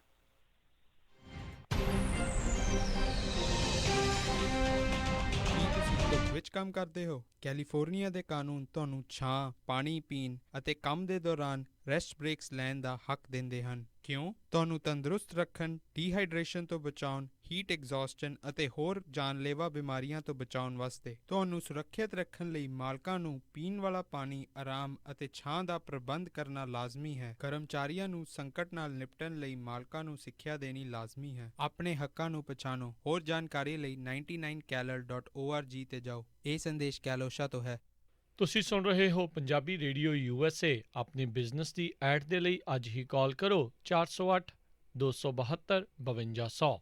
ਜੇਕਰ ਤੁਸੀਂ ਧੁੱਪ ਵਿੱਚ ਕੰਮ ਕਰਦੇ ਹੋ ਤਾਂ ਪਾਣੀ ਪੀਣ ਲਈ ਪਿਆਸ ਦੀ ਉਡੀਕ ਨਾ ਕਰੋ। ਤੁਹਾਡੇ ਮਾਲਕ ਲਈ ਤੁਹਾਨੂੰ ਮੁਫਤ ਅਤੇ ਅਕਸਰ ਪੀਣ ਲਈ ਤਾਜ਼ਾ ਪਾਣੀ ਦੀ ਸੇਵਾ ਦੇਣੀ ਲਾਜ਼ਮੀ ਹੈ। ਬਹੁਤੀ ਗਰਮੀ ਦੇ ਵਿੱਚ ਅਕਸਰ ਪਾਣੀ ਦਾ ਸੇਵਨ ਕਰੋ। ਆਪਣੇ ਹੋਰ ਹੱਕਾਂ ਨੂੰ ਪਛਾਣਨ ਲਈ 99calor.org ਤੇ ਜਾਓ। ਇਹ ਸੰਦੇਸ਼ ਕੈਲੋਸ਼ਾ ਤੋਂ ਹੈ। ਇੰਨੀ ਜ਼ੋਰ ਦੀ ਧੱਕ ਧੱਕ ਬੇਬੇ, ਕੀ ਗੱਲ ਦਵਾਈ ਨਹੀਂ ਖਾਧੀ ਅੱਜ? ਮੈਂ ਕਿੱਥੇ ਪੁੱਤ, ਦਵਾਈ ਤਾਂ ਨਪੁੱਤਿਆਂ ਦੀ ਪਰਸੋਂ ਦੀ ਮੁੱਕੀ ਆ। ਓ ਸ਼ਾਨਿਆ, ਉਹ ਦਵਾਈ ਨਹੀਂ ਲਿਆ ਕੇ ਦਿੱਤੀ ਬੇਬੇ ਨੂੰ? ਮੈਂ ਗਿਆ ਸੀ ਡੈਡ, ਉੱਥੇ ਲਾਈਨ ਬਹੁਤ ਲੰਬੀ ਸੀ, ਮੈਂ ਮੁੜ ਆਇਆ। ਆਹੋ, ਤੂੰ ਛੇਤੀ ਆ ਕੇ ਦਾਲ ਚੁਗਣੀ ਸੀ ਨਾ। ਮੈਨੂੰ ਹੀ ਜਾਣਾ ਪੈਣਾ ਚਾਚਾ ਗੱਜਣ ਸੋਨੂੰ ਨਾਲ ਲੈ ਕੇ। ਉਹ ਭਤੀਜਾ ਕਿੱਧਰ ਖੱਜਲ ਹੁੰਦੇ ਫਿਰਾਂਗੇ? ਉਹ ਚਾਚਾ, ਆਪਾਂ ਦੋਵੇਂ ਰਲ ਕੇ ਅੰਗਰੇਜ਼ੀ ਵਾਲਾ ਬੁੱਤਾ ਦਾ ਸਾਰ ਹੀ ਲਵਾਂਗੇ। ਉਹ ਛੱਡ, ਤੂੰ ਮੇਰੀ ਸੁਣ, ਨਟੋਮਸ ਫਾਰਮੇਸੀ ਖੁੱਲੀ ਆਪਣੀ ਸ਼ਹਿਰ ਦੇ ਵਿੱਚ। ਤੂੰ ਇੱਕ ਫੋਨ ਕਰ, ਦਵਾਈ ਨਛੱਤਰ ਕੌਰ ਦੀ ਅਗਲਿਆਂ ਘਰ ਪਹੁੰਚਾ ਦੇਣੀ ਆ। ਬਸ ਤੂੰ ਨੰਬਰ ਲਿਖ 916 514 9530। ਜੀ ਹਾਂ, ਤੁਸੀਂ ਆਪਣੀਆਂ ਦਵਾਈਆਂ ਬੜੀ ਹੀ ਆਸਾਨੀ ਦੇ ਨਾਲ ਨਟੋਮਸ ਫਾਰਮੇਸੀ ਤੋਂ ਲੈ ਸਕਦੇ ਹੋ। ਬਜ਼ੁਰਗਾਂ ਦੇ ਲਈ ਫ੍ਰੀ ਲੋਕਲ ਡਿਲੀਵਰੀ ਦਾ ਵੀ ਪ੍ਰਬੰਧ ਹੈ। ਕਾਲ ਨਟੋਮਸ ਫਾਰਮੇਸੀ 9165149530 916 514 9530। ਜੇਕਰ ਤੁਸੀਂ ਕੰਮ ਦੀ ਭਾਲ ਦੇ ਵਿੱਚ ਹੋ ਜਾਂ ਕੰਮ ਚੇਂਜ ਕਰਨਾ ਚਾਹੁੰਦੇ ਹੋ ਤਾਂ ਵੈਸਟ ਸੈਕਰਾਮੈਂਟੋ ਦੇ ਗੈਸ ਸਟੇਸ਼ਨ ਦੇ ਉੱਤੇ ਸਵੇਰ ਅਤੇ ਰਾਤ ਦੀਆਂ ਸ਼ਿਫਟਸ ਦੇ ਲਈ ਕੰਮ ਕਰਨ ਵਾਲਿਆਂ ਦੀ ਜ਼ਰੂਰਤ ਹੈ। 40 ਸਾਲ ਤੋਂ ਵੱਧ ਦੇ ਮਰਦ ਅਤੇ ਔਰਤਾਂ ਨੂੰ ਪਹਿਲ ਦਿੱਤੀ ਜਾਵੇਗੀ। ਚੰਗੀ ਤਨਖਾਹ ਦਿੱਤੀ ਜਾਵੇਗੀ। ਕਾਲ 5307138445 530 713 8445। ਤੁਸੀਂ ਆਪਣੇ ਘਰ ਦੀ ਇੰਸ਼ੋਰੈਂਸ ਅਖੀਰਲੀ ਵਾਰ ਕਦ ਦੇਖੀ ਜਾਂ ਚੈੱਕ ਕੀਤਾ ਵੀ ਕੀ ਕਵਰਡ ਹੈ? ਕੀ ਤੁਹਾਡੀ ਘਰ ਦੀ ਇੰਸ਼ੋਰੈਂਸ ਦੀ ਪਾਲਿਸੀ ਵਿੱਚ extended replacement, building code upgrade ਅਤੇ ਸਰਵਿਸ ਲਾਈਨ ਕਵਰੇਜ ਹੈ? ਇਸ ਤੋਂ ਪਹਿਲਾਂ ਕਿ ਤੁਹਾਡਾ ਕੋਈ ਕਲੇਮ ਹੋਵੇ, ਅੱਜ ਹੀ ਖਾਲਸਾ ਇੰਸ਼ੋਰੈਂਸ ਏਜੰਸੀ ਤੋਂ ਆਪਣੇ ਘਰ ਦੇ ਇੰਸ਼ੋਰੈਂਸ ਦਾ ਕੋਟ ਅਤੇ ਸਾਰੀਆਂ ਕਵਰੇਜ ਚੈੱਕ ਕਰਵਾਓ। ਪਿਛਲੇ 30 ਸਾਲਾਂ ਤੋਂ 10 ਤੋਂ ਵੱਧ A+ ਰੇਟਡ ਕੰਪਨੀਆਂ ਦੇ ਬ੍ਰੋਕਰ ਹਨ। ਅੱਜ ਹੀ ਕਾਲ ਕਰੋ 408 272 2500 408272 2500। ਆਪਣੇ ਬਿਜ਼ਨਸ ਦੀ ਐਡ ਦੇ ਲਈ ਕਾਲ ਪੰਜਾਬੀ ਰੇਡੀਓ USA 408 272 5200। वाह शीतल, इन्ने सोने झुमके कित्थों बनवाए हैं? ਇਹ ਝੁਮਕੇ ਕਸਟਮ ਮੇਡ ਨੇ, ਬਣਵਾਏ ਨੇ ਸਪੈਸ਼ਲੀ ਨੂਰ ਮਹਿਲ ਜੁਐਲਰਸ ਤੋਂ, ਜਿਹੜੇ ਮਾਡਰਨ ਤੇ ਐਂਟੀਕ ਜੁਐਲਰੀ ਚ ਨੰਬਰ 1 ਨੇ। ਹਾਂਜੀ, ਨੂਰ ਮਹਿਲ ਜੁਐਲਰਸ ਜੋ 1990 ਤੋਂ ਆਪਣੇ ਗਹਿਣਿਆਂ ਦੇ ਨਾਲ ਲੋਕਾਂ ਨੂੰ ਸਜਾ ਰਹੇ ਨੇ, ਜਿਨ੍ਹਾਂ ਦੇ ਨਾਮ ਵਿੱਚ ਹੀ ਹੈ ਸ਼ੋਰਿਟੀ। ਹਰ ਤਰ੍ਹਾਂ ਦੇ ਸੋਨੇ, ਚਾਂਦੀ, ਹੀਰੇ ਦੇ ਗਹਿਣੇ ਖਰੀਦ ਸਕਦੇ ਹੋ। ਭਾਵੇਂ ਸੋਨੇ ਚਾਂਦੀ ਦੇ ਸਿੱਕੇ ਵੀ ਖਰੀਦੋ ਤੇ ਤੁਸੀਂ ਕਸਟਮ ਡਿਜ਼ਾਈਨ ਵੀ ਇਹਨਾਂ ਕੋਲੋਂ ਗਹਿਣਿਆਂ ਦੇ ਬਣਵਾ ਸਕਦੇ ਹੋ। ਰਾਸ਼ੀ ਨਗ ਵਾਲੀਆਂ ਰਿੰਗਸ ਵੀ ਇਹਨਾਂ ਕੋਲ ਅਵੇਲੇਬਲ ਨੇ। ਤੁਸੀਂ ਆਪਣੇ ਪੁਰਾਣੇ ਗਹਿਣੇ ਵੀ ਇਹਨਾਂ ਨੂੰ ਵੇਚ ਸਕਦੇ ਹੋ। ਓਪਨ ਸਵੇਰੇ 10:30 ਤੋਂ ਸ਼ਾਮ 7 ਵਜੇ ਤੱਕ। ਵਧੇਰੇ ਜਾਣਕਾਰੀ ਲਈ ਕਾਲ ਕਰੋ 916 692 8121 916 692 8121। Noor Mahal Jewelers, Sacramento 2840 Del Paso Road, Suite 200। Noor Mahal Jewelers, Sacramento, Yuba City ਵਾਲੇ। ਤੁਸੀਂ ਸੁਣ ਰਹੇ ਹੋ ਪੰਜਾਬੀ ਰੇਡੀਓ USA। ਆਪਣੇ ਬਿਜ਼ਨਸ ਦੀ ਐਡ ਦੇ ਲਈ ਕਾਲ 408 272 5200 408 272 5200। ਸਤਿ ਸ਼੍ਰੀ ਅਕਾਲ ਜੀ ਸਾਰਿਆਂ ਨੂੰ, ਮੈਂ ਦਲਜੀਤ ਸਿੰਘ ਦੁਸਾਂਝ ਤੇ ਤੁਸੀਂ ਸੁਣ ਰਹੇ ਹੋ ਪੰਜਾਬੀ ਰੇਡੀਓ USA।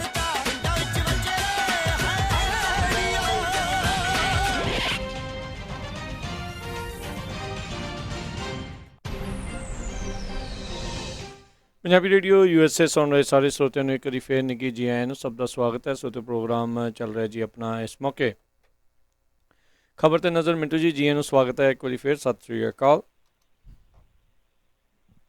ਸ਼ੁਕਰੀਆ ਜੀ, ਸਤਿ ਸ੍ਰੀ ਅਕਾਲ ਜੀ। ਤੇ ਸਰੋਤੇ ਕਾਲ ਕਰਨ ਦੇ ਲਈ ਨੰਬਰ ਹੈ 408 272 5200। ਮਿੰਟੂ ਜੀ ਜਿਹੜੇ ਆ ਉਹ ਸਵਾਲ ਜਿਹੜੇ ਉਹ ਤੁਹਾਡੇ ਲੈਣਗੇ ਤੇ ਆਓ ਵਾਰੀ ਵਾਰੀ ਸਿਰ ਆਪਾਂ ਕਰਦੇ ਹਾਂ ਜੀ ਗੱਲਬਾਤ।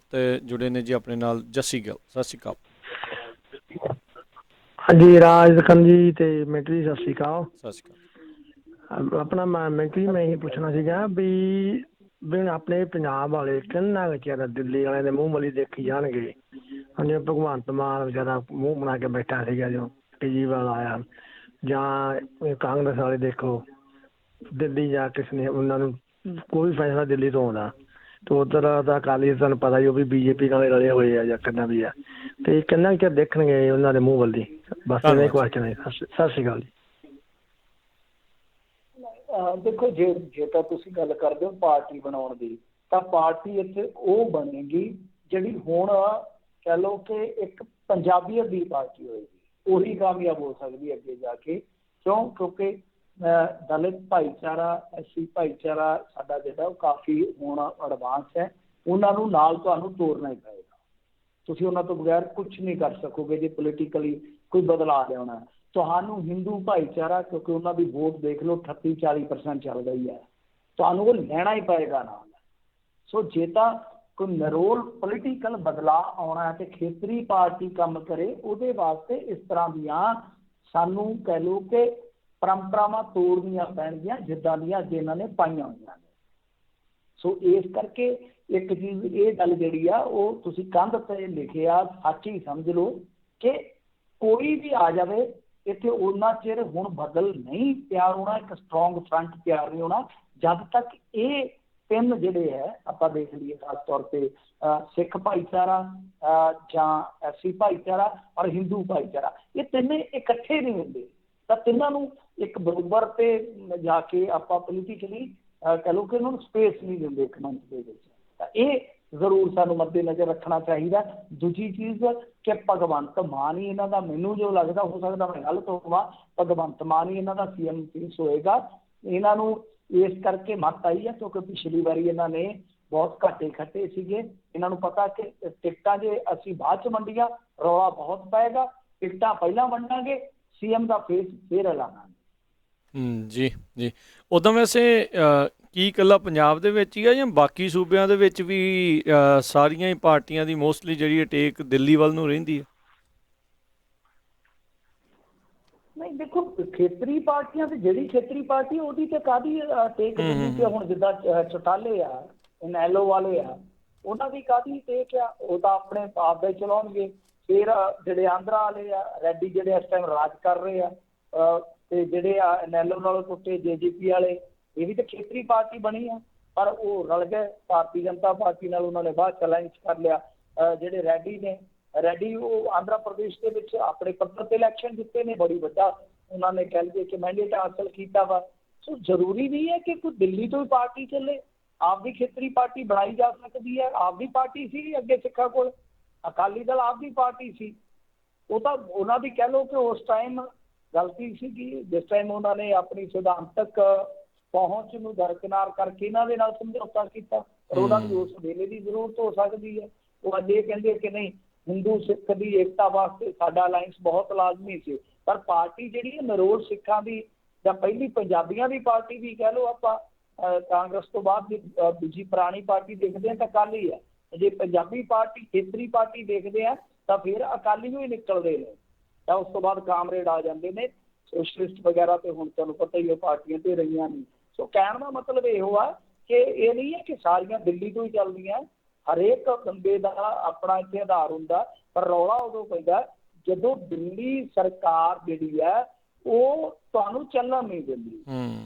ਇਹ ਇੱਕ ਪੰਗਾ ਹੈ ਇੰਡੀਆ ਦੇ ਵਿੱਚ, ਪਰ ਬਹੁਤ ਸਾਰੇ CM ਜਿਹੜੇ ਚੱਲ ਵੀ ਰਹੇ ਆ, ਜਿਵੇਂ ਮੈਂ ਤੁਹਾਨੂੰ ਮਿਸਾਲ ਦਿੱਤੀ ਹੈ, ਜਿੱਦਾਂ ਹੁਣ ਛੱਤੀਸਗੜ੍ਹ ਵਾਲਾ ਬਘੇਲ, ਇਹ ਦੇਖਿਓ ਵੈਸੇ ਕਾਂਗਰਸ ਇੱਥੇ ਵੀ ਗਲਤੀ ਕਰੇਗੀ। ਜਿਹੜਾ ਬਘੇਲ ਆ ਉਹ ਐਸੇ ਤਰੀਕੇ ਨਾਲ ਚੱਲ ਰਿਹਾ ਕਿ ਵੇਖੋ, ਆਉਂਦੇ ਹੀ ਉਹਨੇ ਕਿਸਾਨਾਂ ਦਾ ਕਰਜ਼ਾ ਮਾਫ ਕਰ ਦਿੱਤਾ, ਬੱਚਿਆਂ ਵਾਸਤੇ ਉਹਨੇ ਬਹੁਤ ਵਧੀਆ ਕੰਮ ਕੀਤਾ ਸਿੱਖਿਆ ਦੇ ਖੇਤਰ 'ਚ, ਹੋਰ ਬਹੁਤ ਸਾਰੀਆਂ ਯੋਜਨਾਵਾਂ ਲੈਂਦੀਆਂ। ਈਵਨ ਦੈਟ ਕਿ ਜਿਹੜੇ ਇਹ ਸਰਕਾਰੀ ਅਦਾਰੇ ਵੇਚਣ ਜਾ ਰਹੇ ਸੀਗੇ ਪ੍ਰਾਈਵੇਟ ਪਲੇਅਰਾਂ ਨੂੰ, ਉਹਨਾਂ ਨੇ ਆਖਿਆ ਅਸੀਂ ਖਰੀਦਾਂਗੇ, ਆਪਣੇ ਦਮ ਤੇ ਸਰਕਾਰ ਚਲਾ ਵੀ ਰਹੇ ਸੀ। ਗੱਲ ਨਹੀਂ, ਜਿਹੜੇ ਮਤਲਬ ਕਿ ਦਿੱਲੀ ਨੈਸ਼ਨਲ ਪਾਰਟੀ ਦੇ ਵੀ ਚੀਫ ਮਿਨਿਸਟਰ ਹੈ, ਜਿਹਨੇ ਚਲਾਉਣਾ ਹੋਵੇ, ਐਸੀ ਗੱਲ ਨਹੀਂ, ਧਾਰਨਾਵਾਂ ਨੇ, ਜਿਹਨੇ ਚੱਲਣਾ ਹੋਵੇ ਬਹੁਤ ਵਧੀਆ ਚੱਲ ਸਕਦਾ ਜੀ। ਅਗਲੇ ਕਾਲਰ ਅਵਤਾਰ ਪੰਨੂ। ਸਤਿ ਸ਼੍ਰੀ ਅਕਾਲ ਜੀ। ਸਤਿ ਸ਼੍ਰੀ ਅਕਾਲ। ਮੇਰਾ ਸਵਾਲ ਇਹ ਹੈ ਜੀ ਵੀ ਇਹ ਆਂਦੇ ਆ ਵੀ 2022 ਤੱਕ ਕਿਸਾਨਾਂ ਦੀ ਆਮਦਨ ਦੁੱਗਣੀ ਕਰ ਦਿਆਂਗੇ, ਜਦੋਂ ਕਿ ਨਾ ਤੇ ਇਹਨਾਂ ਗੰਨੇ ਦਾ ਭਾਅ ਵਧਾਇਆ, ਜੇ ਕਣਕ ਝੋਨੇ ਦਾ ਭਾਅ ਵਧਾਇਆ ਤਾਂ ਇੰਨਾ ਮਾਈਨਰ ਆ ਕਿ ਉਹਦਾ ਇਫੈਕਟ ਹੀ ਨਹੀਂ, ਕੋਈ ਫਰਕ ਹੀ ਨਹੀਂ ਹੈਗਾ। ਤੇ ਪਿਛਲੇ 4-5 ਸਾਲ ਤੋਂ ਜਦੋਂ ਤੋਂ ਇਹ ਸਰਕਾਰ ਆਈ ਆ, ਮਹਿੰਗਾਈ ਇੰਨੀ ਵੱਧ ਗਈ ਆ, ਦੁੱਗਣੀ ਤੋਂ ਵੀ ਜ਼ਿਆਦਾ ਵੱਧ ਗਈ ਆ। ਜਿਹੜੇ ਕਿਸਾਨ ਸਮਾਨ ਪ੍ਰੋਡਕਟ ਯੂਜ਼ ਕਰਦੇ ਆ ਉਹ ਤੇ 2-3-4 ਗੁਣਾ ਮਹਿੰਗੇ ਹੋ ਗਏ, ਤੇ ਭਾਅ ਇਹਦੇ ਮਾਮੂਲੀ ਜਿਹੇ ਵਧਾ ਕੇ ਤੇ ਇਹ ਕੀ ਆਂਦੇ ਕਿਸਾਨਾਂ ਦੀ ਆਮਦਨ ਵਧੀ ਆ ਕਿ ਸਗੋਂ ਅੱਗੇ ਤੋਂ ਵੀ ਘਟ ਗਈ ਆ? ਸਤਿ ਸ਼੍ਰੀ ਅਕਾਲ ਜੀ। ਸਤਿ ਸ਼੍ਰੀ ਅਕਾਲ। ਨਹੀਂ ਸਰ, ਗੱਲ ਕੀ ਹੈ ਕਿ ਆਮਦਨ ਦੇ ਨਾ ਜਿਹੜਾ ਉਹ ਇਹੀ ਤਰੌਲਾ ਹੈ, ਸਾਰੇ ਇਸੇ ਗੱਲੋਂ ਤਰੌਲਾ ਪਾਉਂਦਾ ਵਾ ਕਿ ਜਿਹੜਾ ਭਾਅ ਮਿੱਥਿਆ ਜਾਂਦਾ ਹੈ, ਜਿਹੜੀ MSP ਮਿੱਥੀ ਜਾਂਦੀ ਹੈ, ਉਹਦੇ ਵਿੱਚ ਹੁਣ ਤੁਸੀਂ ਇੱਕ ਗੌਰ ਕਰੋਗੇ ਇੱਕ ਗੱਲ ਦਾ, ਇਹ ਬੜੀ ਦਿਲਚਸਪ ਆ ਕਿ 3 ਫਾਰਮੂਲੇ ਆ। ਇਹ ਜਿਸ ਫਾਰਮੂਲੇ ਤਹਿਤ MSP ਮਿੱਥਦੇ ਆ, ਉਹ MSP ਜਿਹੜੀ ਆ ਉਹ ਕਦੇ ਵੀ ਕਹਿ ਲਓ ਕਿ ਕਿਸਾਨ ਪੱਖੀ ਨਹੀਂ ਗਈ ਜਾ ਸਕਦੀ। MSP ਦਾ ਜਿਹੜਾ ਫਾਰਮੂਲਾ ਹੁੰਦਾ ਉਹ 3 ਤਰੀਕਿਆਂ ਦਾ, ਸੋ ਜਿਹੜਾ A1 ਹੈ, ਮਤਲਬ ਕਿ ਇਹ 3 ਤਰੀਕੇ ਦਾ, A2 ਹੋ ਗਿਆ, C2 ਤੇ A1, ਤੇ ਇਹ ਦਿੰਦੇ ਨੇ ਮੇਰੇ ਖਿਆਲ ਦੇ ਨਾਲ C2 ਦੀ ਮੰਗ ਕਰਦੇ ਆ, ਇਹ ਦਿੰਦੇ ਆ A1 ਪਲੱਸ A2, ਪਤਾ ਨਹੀਂ ਕੁਛ ਇਸ ਤਰ੍ਹਾਂ।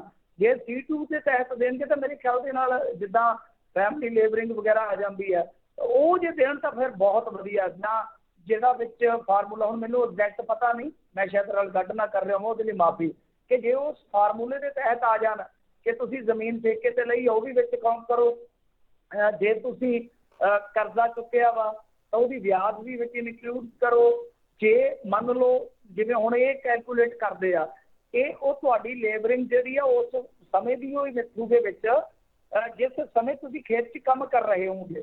ਜਦ ਕਿ ਹੁਣ ਮੰਨ ਲਓ ਸਪੋਜ਼ ਕਰੋ ਤੁਸੀਂ ਸ਼ਹਿਰ ਤੋਂ ਆਪਣੇ ਪਿੰਡ ਤੋਂ 15 ਕਿਲੋਮੀਟਰ ਦੂਰ ਗਏ ਹੋ, ਤੁਸੀਂ ਉੱਥੇ ਡਰਮ ਤੇਲ ਦਾ ਭਰਾਉਣ ਗਏ ਹੋ ਖੇਤੀ ਵਾਸਤੇ, ਇਹ ਨਹੀਂ ਗਿਣਨਗੇ ਕਿ ਉਹ ਬੰਦੇ ਦਾ ਇੱਕ ਦਿਹਾੜੀ ਟੁੱਟੀ ਆ ਜਾਂ ਉਹ ਮਤਲਬ ਕਿ ਤੇਲ ਬਾਲ ਕੇ ਗਿਆ ਵਗੈਰਾ ਵਗੈਰਾ।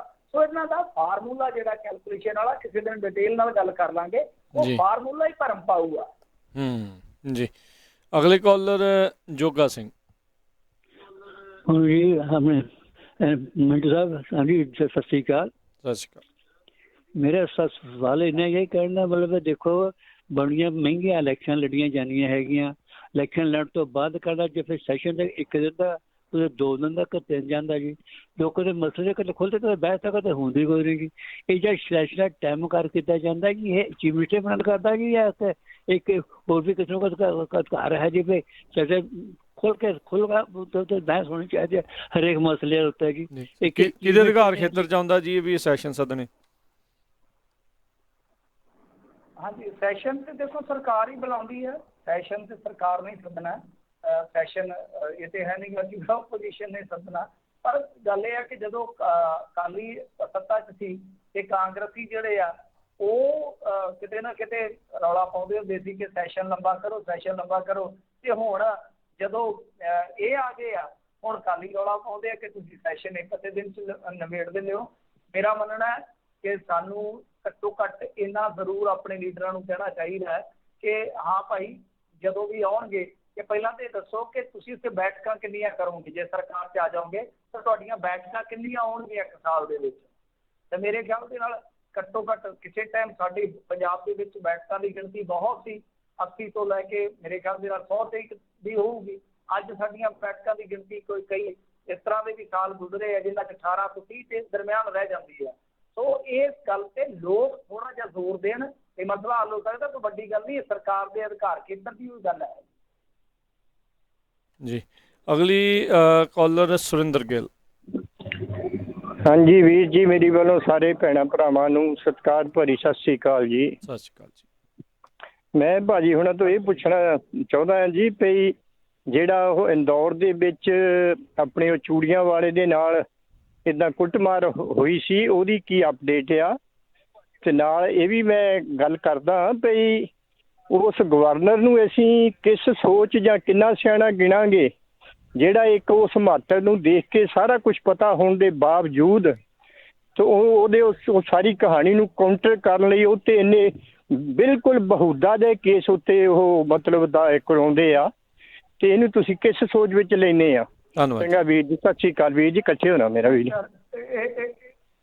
ਇਹਦੇ ਵਿੱਚ ਸਰ ਗਵਰਨਰ ਦਾ ਕੋਈ ਰੋਲ ਨਹੀਂ ਹੁੰਦਾ, ਗਵਰਨਰ ਕੁਛ ਨਹੀਂ ਕਰ ਸਕਦਾ। ਇਹ ਪੁਲਿਸ ਦੀ ਕਾਰਜ ਪ੍ਰਣਾਲੀ ਹੈ। ਫਰਜ਼ ਕਰੋ ਕੱਲ੍ਹ ਨੂੰ ਕੋਈ ਸਜ਼ਾ ਯਾਫਤਾ ਹੋ ਜਾਂਦਾ ਤਦ ਕੋਈ ਗਵਰਨਰ ਦੇ ਕੋਲ ਅਪੀਲ ਕਰੇ, ਉਹਨਾਂ ਦੇ ਕੋਲ ਇੱਕ ਧਾਰਾ ਹੁੰਦੀ ਹੈ ਉਹ ਇਸਤੇਮਾਲ ਕਰ ਸਕਦੇ। ਉਸ ਤੋਂ ਪਹਿਲਾਂ ਇਹ ਜੁਡੀਸ਼ਰੀ ਦਾ ਅਧਿਕਾਰ ਖੇਤਰ ਆ ਤੇ ਜਿਹੜੇ ਇਹਨਾਂ ਨੇ ਦੋਸ਼ ਲਾਏ ਟੀਕਾ ਤੇ ਸਰਕਾਰ ਨੇ ਇਸ ਗੱਲ ਦੇ ਨਾਲ ਬਿਲਕੁਲ ਸਹਿਮਤ ਆ ਕਿ ਇੱਕ ਨਾਬਾਲਗ ਨੂੰ ਖੜੀ ਕਰਕੇ ਕੀ ਨੇ ਗਲਤ ਢੰਗ ਨਾਲ ਛੂਹਿਆ, ਉਹਦੇ ਤੇ ਉਲਟਾ ਮੁਕੱਦਮਾ ਪਾ ਦਿੱਤਾ। ਉਹ ਤੇ ਛੱਡੋ, ਅੱਜ ਮੇਰੇ ਖਿਆਲ ਦੇ ਨਾਲ ਮੱਧ ਪ੍ਰਦੇਸ਼ ਦੇ ਦਬਾਅ ਦੇ ਵਿੱਚ ਇੱਕ ਹੋਰ ਬਜ਼ੁਰਗ ਜਿਹੜਾ ਫੇਰੀ ਵਾਲਾ ਉਹ ਕੁੱਟਿਆ ਗਿਆ ਕਿ ਆਖੇ ਆਧਾਰ ਕਾਰਡ ਵਿਖਾਓ, ਉਹਦੇ ਕੋਲ ਆਧਾਰ ਕਾਰਡ ਹੈ ਨਹੀਂ ਸੀ, ਉਹਨਾਂ ਨੇ ਕੁੱਟਿਆ ਮੁੰਡਿਆਂ ਨੇ, ਆਖੇ ਤੂੰ ਇੱਥੋਂ ਗਾਂ ਆਈ ਨਾ। ਤੇ ਇਹ ਉਹ ਏਰੀਆ ਤੁਹਾਨੂੰ ਪਤਾ ਜਿੱਥੋਂ ਸਾਧਵੀ ਪ੍ਰਗਿਆ ਹੋਏ ਨਿਕਲੇ ਆ ਤੇ ਜਿੱਥੇ RSS ਤੇ ਦੋਸ਼ ਲੱਗਦਾ ਕਿ ਇੱਥੇ ਇਹ ਟ੍ਰੇਨਿੰਗ ਦਿੰਦੇ ਹਥਿਆਰਾਂ ਦੀ ਉਸ ਏਰੀਏ ਦੇ ਵਿੱਚ ਉਹ ਸਾਧਵੀ ਪ੍ਰਗਿਆ ਵਾਲਾ ਸਾਰਾ ਕੇਸ ਜਿਹੜਾ ਇੱਥੇ ਆਲੇ ਦੁਆਲੇ ਘੁੰਮਦਾ। ਤਾਂ ਕਹਿਣ ਦਾ ਮਤਲਬ ਹੈ ਕਿ ਕਾਫੀ ਕੁਝ ਨਿਕਲ ਰਿਹਾ। ਰਾਜਸਥਾਨ 'ਚ ਇੱਕ ਵੀਡੀਓ ਆਈ, ਉੱਥੇ ਭਿਖਾਰੀਆਂ ਨੂੰ ਕੁੱਟਿਆ ਜਾ ਰਿਹਾ, ਮੁਸਲਮਾਨ ਭਿਖਾਰੀਆਂ ਨੂੰ, ਕਹਿੰਦੇ ਕਿ ਪਾਕਿਸਤਾਨ 'ਚ ਜਾ ਕੇ ਭੀਖ ਮੰਗੋ ਹੱਦ ਹੋ ਗਈ ਹੈ।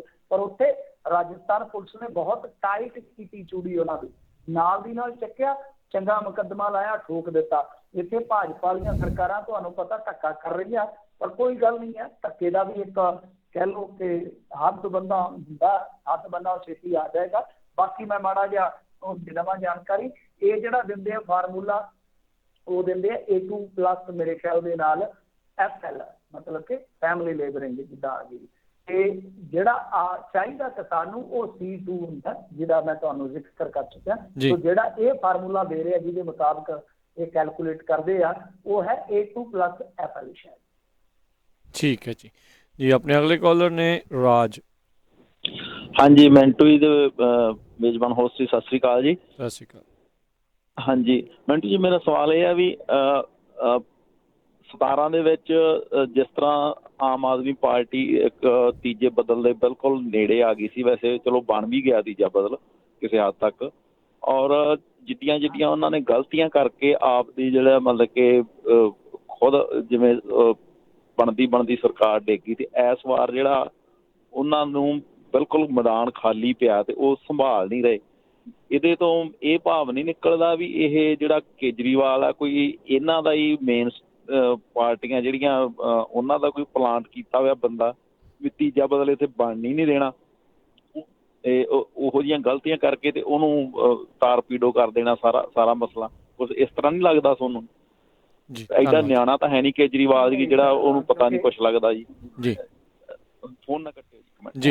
ਨਹੀਂ ਸਰ, ਮੈਂ ਇਸ ਗੱਲ ਨਾਲ ਥੋੜਾ ਇਤਫਾਕ ਨਹੀਂ ਰੱਖਦਾ, ਕਿਉਂਕਿ ਉਹਨਾਂ ਨੇ ਕਿਸੇ ਦੇ ਆਪਣੇ ਪੰਜਾਬੀਆਂ ਦੇ ਹੱਥ ਥੋੜੀ ਬੰਨੇ ਆ ਕਿ ਅਸੀਂ ਚੌਥਾ ਬਦਲ ਨਹੀਂ ਖੜਾ ਕਰ ਸਕਦੇ।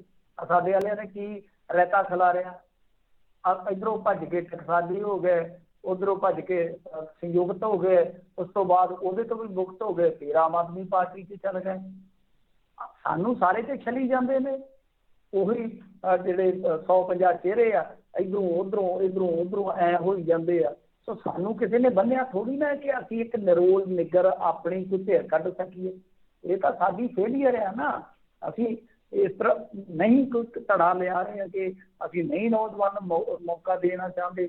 ਘੱਟੋ ਘੱਟ ਆਜ਼ਾਦ ਹੀ ਜਿਤਾ ਲਓ ਇਸ ਵਾਰੀ, 10-20 ਆਜ਼ਾਦ ਜਿਤਾ ਕੇ ਭੇਜ ਦਿਓ ਕਿ 10-20 ਚੰਗੇ ਬੰਦੇ ਨਾ ਹੋਣਗੇ ਪੰਜਾਬ 'ਚ, 10-20 ਬੰਦੇ ਕਾਗਜ਼ ਨਾ ਭਰੋਗੇ, ਉਹਦੇ 'ਚ ਤਾਂ ਕੇਜਰੀਵਾਲ ਦਾ ਕੋਈ ਹੱਥ ਨਹੀਂ ਹੈ। ਬਾਕੀ ਜਿਹੜੀ ਗੱਲ ਆ ਅਰਵਿੰਦ ਕੇਜਰੀਵਾਲ ਹੋਰੀ ਜੋ ਕਰ ਰਹੇ ਆ, ਬਿਲਕੁਲ ਮੈਂ ਇਸ ਗੱਲ ਦੇ ਨਾਲ ਸਹਿਮਤ ਆ ਕਿ ਇਹਨਾਂ ਨੇ ਜੇ ਲਾਲਚ ਨਾ ਕੀਤੇ ਹੁੰਦੇ, ਕੁਛ ਗੰਦੇ ਬੰਦੇ ਇਹਨਾਂ ਨੇ ਨਾ ਅੱਗੇ ਲਾਏ ਹੁੰਦੇ, ਕੁਛ ਇਹਨਾਂ ਨੇ ਚੰਗੇ ਬੰਦੇ ਨਾ ਦਰਕਨਾਰ ਕੀਤੇ ਹੁੰਦੇ ਤੇ ਕੋਈ ਤਸਵੀਰ ਵੱਖਰੀ ਹੁੰਦੀ। ਇਹ ਬਿਲਕੁਲ ਗੁਨਾਹਗਾਰ ਨੇ। ਇੱਕ ਬਹੁਤ ਵੱਡੀ ਸਿਆਸੀ ਲਹਿਰ ਜਿਹੜੀ ਆ ਇਹਨਾਂ ਨੇ ਲੰਗੜੀ ਕੀਤੀ ਆ। ਪਰ ਹਾਲੇ ਵੀ ਜੇ ਤੁਸੀਂ ਦੇਖੋਗੇ ਕਿ ਲੜਾਈ ਖਤਮ ਨਹੀਂ ਹੋਈ। ਜਿੰਨਾ ਅਸੀਂ ਪਿੰਡਾਂ 'ਚ ਰਹਿੰਦੇ ਹਾਂ, ਪਿੰਡਾਂ ਦੇ ਲੋਕ ਬਹੁਤ ਦੁਖੀ ਨੇ ਜੀ, ਤੇ ਦੁਖੀ ਹੋਏ ਲੋਕ ਕਈ ਵਾਰ ਆਪ ਮੁਹਾਰੇ ਵਰ ਜਾਂਦੇ ਹੁੰਦੇ ਆ। ਤੁਹਾਨੂੰ ਯਾਦ ਹੋਵੇਗਾ ਕਿ ਜਦੋਂ ਲੋਕ ਵਰਨ ਤੇ ਆਉਂਦੇ ਆ ਕਿ ਕਿਸ ਤਰ੍ਹਾਂ ਫਿਰ ਅਕਾਲੀ ਦਲ ਅੰਮ੍ਰਿਤਸਰ ਨੂੰ ਜਿਤਾਇਆ ਸੀਗਾ। ਜੀ ਉਹ ਵੇਲਾ ਯਾਦ ਕੀਤਾ ਜਾਣਾ ਚਾਹੀਦਾ। ਸੋ ਉਹ ਲੋਕ ਆਪ ਮੁਹਾਰੇ ਜੇਲ੍ਹਾਂ 'ਚ ਬੈਠੇ ਬੰਦੇ ਨੂੰ ਜਿਤਾ ਦਿੰਦੇ ਨੇ, ਤੇ ਇਹ ਸਾਨੂੰ ਟੇਕ ਰੱਖਣੀ ਚਾਹੀਦੀ ਆ ਲੋਕਾਂ ਤੇ। ਚਲੋ ਇਹ ਤਾਂ ਫੇਲੀਅਰ ਹੈ ਸਾਡੀ ਲੀਡਰਸ਼ਿਪ, ਜਾਂ ਕਹਿ ਲਓ ਸਾਡੇ ਲੋਕਾਂ ਦੀ ਜਾਂ ਸਾਡੇ ਸਮਾਜ ਦੀ ਬਦਕਿਸਮਤੀ ਕਹਿ ਲਓ ਕਿ ਅੱਛੀ ਕੁਆਲਿਟੀ ਦੀ ਲੀਡਰਸ਼ਿਪ ਅਸੀਂ ਨਹੀਂ ਕੱਢ ਸਕੇ ਜਾਂ ਨਹੀਂ ਕੱਢ ਪਾ ਰਹੇ। ਪਰ ਮੇਰਾ ਮੰਨਣਾ ਕੱਢਾਂਗੇ ਜ਼ਰੂਰ। ਪਰੰਤੂ ਇਹ ਆ ਕਿ ਹੁਣ ਟੇਕ ਲੋਕਾਂ ਤੇ ਇੱਕ ਰੱਖੀ ਜਾ ਸਕਦੀ ਆ। ਜਿਹੜਾ ਗਰਾਊਂਡ ਤੇ ਜਾ ਕੇ ਆਪਾਂ ਕੋਈ ਗੱਲਬਾਤ ਕੋਈ ਸੰਵਾਦ ਕਰਦੇ ਆ, ਉਹਦੇ ਵਿੱਚ ਇਹ ਚੀਜ਼ ਸਾਫ਼ ਨਿਕਲਦੀ ਹੈ ਕਿ ਯਾਰ ਅਸੀਂ ਤਪੇ ਪਏ ਇਹਨਾਂ ਤੇ। ਇੱਕ ਵਾਰੀ ਉਹਨਾਂ ਨੂੰ ਮੌਕਾ ਤੇ ਵੇਖ ਕੇ ਵੇਖੀਏ ਕੀ ਕਰਦੇ ਆ। ਤੇ ਕਈ ਵਾਰ ਬੰਦਾ ਜਿਹੜਾ ਹੁੰਦਾ ਨਾ ਭਲਵਾਨ, ਮਤਲਬ ਕਿ ਜਿਹੜਾ ਨਿਰਾਸ਼ਾ ਜਿਹਾ ਹੁੰਦਾ, ਬੜਾ ਮਯੂਸਿਆ ਜਿਹਾ ਹੁੰਦਾ ਕਿ ਮੈਂ ਹਾਰ ਜਾਣਾ ਅਖਾੜੇ ਦੇ ਵਿੱਚ, ਤੇ ਉਹਨੂੰ ਲੋਕ ਹੀ ਜਿਹੜੇ ਆ ਨਾ ਥਾਪੀ ਦੇ ਕੇ ਤੋੜ ਦਿੰਦੇ ਕਿ ਕੋਈ ਗੱਲ ਨਹੀਂ, ਚੱਕਦੇ ਫੱਟਾ। ਉਹ ਜਿਵੇਂ ਗੁਰਦਾਸ ਨੇ ਆਖਿਆ ਸੀ, ਮਾਂ ਦੀ ਹੱਲਾਸ਼ੇਰੀ ਸ਼ੇਰ ਬਣਾ ਦਿੰਦੀ। ਸੋ ਇਸ ਤਰ੍ਹਾਂ ਹੱਲਾਸ਼ੇਰੀ ਸ਼ੇਰ ਬਣਾ ਦਿੰਦੀ ਆ। ਲੋਕ ਕਈ ਵਾਰ ਆਪ ਮੁਹਾਰੇ ਵੀ ਤੁਰ ਪੈਂਦੇ ਆ। ਮੈਨੂੰ ਵੀ ਲੱਗਦਾ ਕੋਈ ਗੇਮ ਖਤਮ ਹੋਈ। ਬਾਕੀ ਭਾਜੀ ਪਰਦੇ ਦੇ ਪਿੱਛੇ ਕੌਣ ਕਿਹਦੇ ਨਾਲ ਰਲਿਆ, ਕਿਹਦੀ ਆਈਡੀਓਲੋਜੀ ਉਹਦੇ ਢਿੱਡ 'ਚ, ਉਹ ਤਾਂ ਸਭ ਕੁਛ ਜਿਹੜਾ ਹੈ ਉਹ ਆਪਾਂ ਨਹੀਂ ਜਾਣ ਸਕਦੇ। ਪਰ ਇੰਨਾ ਜ਼ਰੂਰ ਆ ਕਿ ਅਰਵਿੰਦ ਕੇਜਰੀਵਾਲ ਵੀ ਜੇ ਆਪਾਂ ਦੇਖੀਏ ਤਾਂ ਸੌਫਟ ਹਿੰਦੂਤਵ ਤੋਂ ਦੂਰ ਨਹੀਂ ਹੈਗਾ। ਜੀ ਬਿਲਕੁਲ। ਉੱਦਾਂ ਕੀ ਆਮ ਆਦਮੀ ਪਾਰਟੀ ਦੇ ਵਿੱਚ ਇੱਥੇ ਪੰਜਾਬ 'ਚ ਸਭ ਚੰਗਾ ਆ ਜਾਂ ਅੰਦਰ ਖਾਤੇ ਧੜੇਬੰਦੀ ਪੂਰੀ ਚੱਲਦੀ ਹੈ? ਨਹੀਂ, ਧੜੇਬੰਦੀ ਕਿਉਂ ਹੋਏਗੀ? ਕੌਣ? ਇੱਕ ਭਗਵੰਤ ਮਾਨ ਹੀ ਹੈ। ਬਾਕੀ ਛੋਟੇ ਛੋਟੇ ਧੜੇ ਤਾਂ ਹੁੰਦੇ ਹੀ ਆ ਨਾ ਕਿਸੇ ਵੀ ਜਥੇਬੰਦੀ 'ਚ। ਤਾਂ ਜਿਹੜਾ ਇੱਕ ਵੱਡਾ ਚਿਹਰਾ ਤਾਂ ਉਹ ਹੈ ਭਗਵੰਤ ਮਾਨ। ਤਾਂ ਭਗਵੰਤ ਮਾਨ ਖੁਦ ਥੋੜਾ ਜਿਹਾ ਗੈਰ ਸਰਗਰਮ ਹੈ ਇਸ ਟਾਈਮ ਜੇ ਆਪਾਂ ਦੇਖੀਏ ਤਾਂ ਇੰਨੀ ਧੜੇਬੰਦੀ ਤੇ ਹੈ ਨਹੀਂ ਗੀ। ਪਰੰਤੂ ਜੋ ਜ਼ਮੀਨ ਤੇ ਕੰਮ ਕਰਨ ਦੀ ਜ਼ਰੂਰਤ ਹੈ ਉਹ ਤੇ ਹਾਲੇ ਕਰਨਾ ਚਾਹੀਦਾ ਨਾ। ਜੀ ਜੀ ਜੀ। ਅਗਲੇ ਕਾਲਰ ਨੇ ਆਪਣੇ ਨਾਲ ਦੀਪਿੰਦਰ। ਹਾਂਜੀ ਸਤਿ ਸ਼੍ਰੀ ਅਕਾਲ ਜੀ। ਸਤਿ ਸ਼੍ਰੀ ਅਕਾਲ। ਹਾਂਜੀ ਆਪਣਾ ਮਿੰਟੂ ਜੀ, ਇੱਕ ਤਾਂ ਤੁਹਾਨੂੰ ਪੁੱਛਣਾ ਸੀ, ਉਹ ਮੈਂ ਬੰਦੇ ਦਾ, ਚਲੋ ਆਪਾਂ ਚੈਨਲ ਦਾ ਨਾਂ ਤਾਂ ਨਹੀਂ ਲੈਣਾ, ਕਈ ਚੈਨਲਾਂ ਤੇ ਪਈਆਂ, ਇੱਕ ਉਹ DSP ਆ ਬਲਵਿੰਦਰ ਸਿੰਘ ਸੇਖੋਂ, ਉਹ ਕੌਣ ਆ ਬੰਦਾ? ਉਹਦੇ ਕੋਲੇ ਬਹੁਤ ਲੀਡਰਾਂ ਦੇ ਜਿਵੇਂ ਰਾਜ ਆ ਜਾਂ ਬਹੁਤ ਗੱਲਾਂ, ਉਹ ਸਾਰਿਆਂ ਨੂੰ ਰਗੜਦਾ, ਬੈਂਸਾਂ ਨੂੰ, ਆਪਣੇ ਨੂੰ, ਸਿੱਧੂ ਨੂੰ ਵੀ ਰੀਸੈਂਟਲੀ ਉਹਨੇ ਜਦੋਂ ਪ੍ਰਧਾਨ ਬਣਾਇਆ ਉਹਨੂੰ ਰਗੜਿਆ। ਤੇ ਦੂਜਾ ਤੁਸੀਂ ਆਮ ਆਦਮੀ ਪਾਰਟੀ ਦਾ ਕਹਿੰਦੇ ਸੀਗੇ, ਆ ਪਿੱਛੇ ਜੇ ਮੈਂ ਖਬਰ ਸੁਣੀ ਸੀਗੀ ਵੀ ਉਹ ਜਿਹੜਾ ਦੁਬਈ ਵਾਲਾ ਵਰਾਏ ਆ ਉਹਦੇ ਮਗਰ ਫਿਰਦੇ ਆ ਵੀ ਉਹ ਤੈਨੂੰ ਪ੍ਰਧਾਨ ਆਪਣਾ ਮੁੱਖ ਮੰਤਰੀ ਬਣਾਵਾਂਗੇ। ਤੇ ਇੱਕ ਮੇਰੀ ਆਪਣੀ ਛੋਟੀ ਜਿਹੀ, ਸ਼ਾਇਦ ਆਪਣਾ ਰਾਜ ਕਰਨਵੀਰ ਸਿੰਘ ਜੀ ਨੇ ਅਪੀਲ ਤਾਂ ਕੀਤੀ ਹੋਣੀ ਆਪਣੇ ਸਰੋਤਿਆਂ ਨੂੰ ਹੋਰ ਪ੍ਰੋਗਰਾਮਾਂ 'ਚ, ਵੀ ਜਿਹੜੇ ਅੱਜ ਖਾਸ ਕਰਕੇ ਜਿਹੜਾ ਆਪਣਾ ਪੰਜਾਬੀ ਭਾਈਚਾਰਾ ਇੱਥੇ ਹੈਗਾ, ਖਾਸ ਕਰਕੇ ਜਿਹੜੇ ਦਸਤਾਰ ਸਜਾਉਂਦੇ ਆ, ਹੁਣ ਥੋੜ੍ਹਾ ਜਿਹਾ ਕੇਅਰਫੁਲ ਰਹਿਣ, ਕਿਉਂਕਿ ਆਪਣੀਆਂ ਤੁਸੀਂ ਦੇਖੋਗੇ ਉਹ ਤਾਲਿਬਾਨ ਨਾਲ ਭੁਲੇਖਾ ਖਾ ਜਾਂਦੇ, ਅੱਗੇ ਵੀ 9/11 ਤੋਂ ਬਾਅਦ ਕਾਫੀ ਆਪਾਂ ਨੁਕਸਾਨ ਹੋਤਾ, ਤੇ ਉਹ ਥੋੜਾ ਜਿਹਾ ਵੀ ਸਾਰੇ ਆਪਣੇ ਸਰੋਤਿਆਂ ਨੂੰ ਕਹੋ ਵੀ ਧਿਆਨ ਸੰਤਰਕ ਰਹਿਣ। ਹਾਂਜੀ ਧੰਨਵਾਦ ਜੀ, ਕੱਟਿਓ ਨਾ ਜੀ।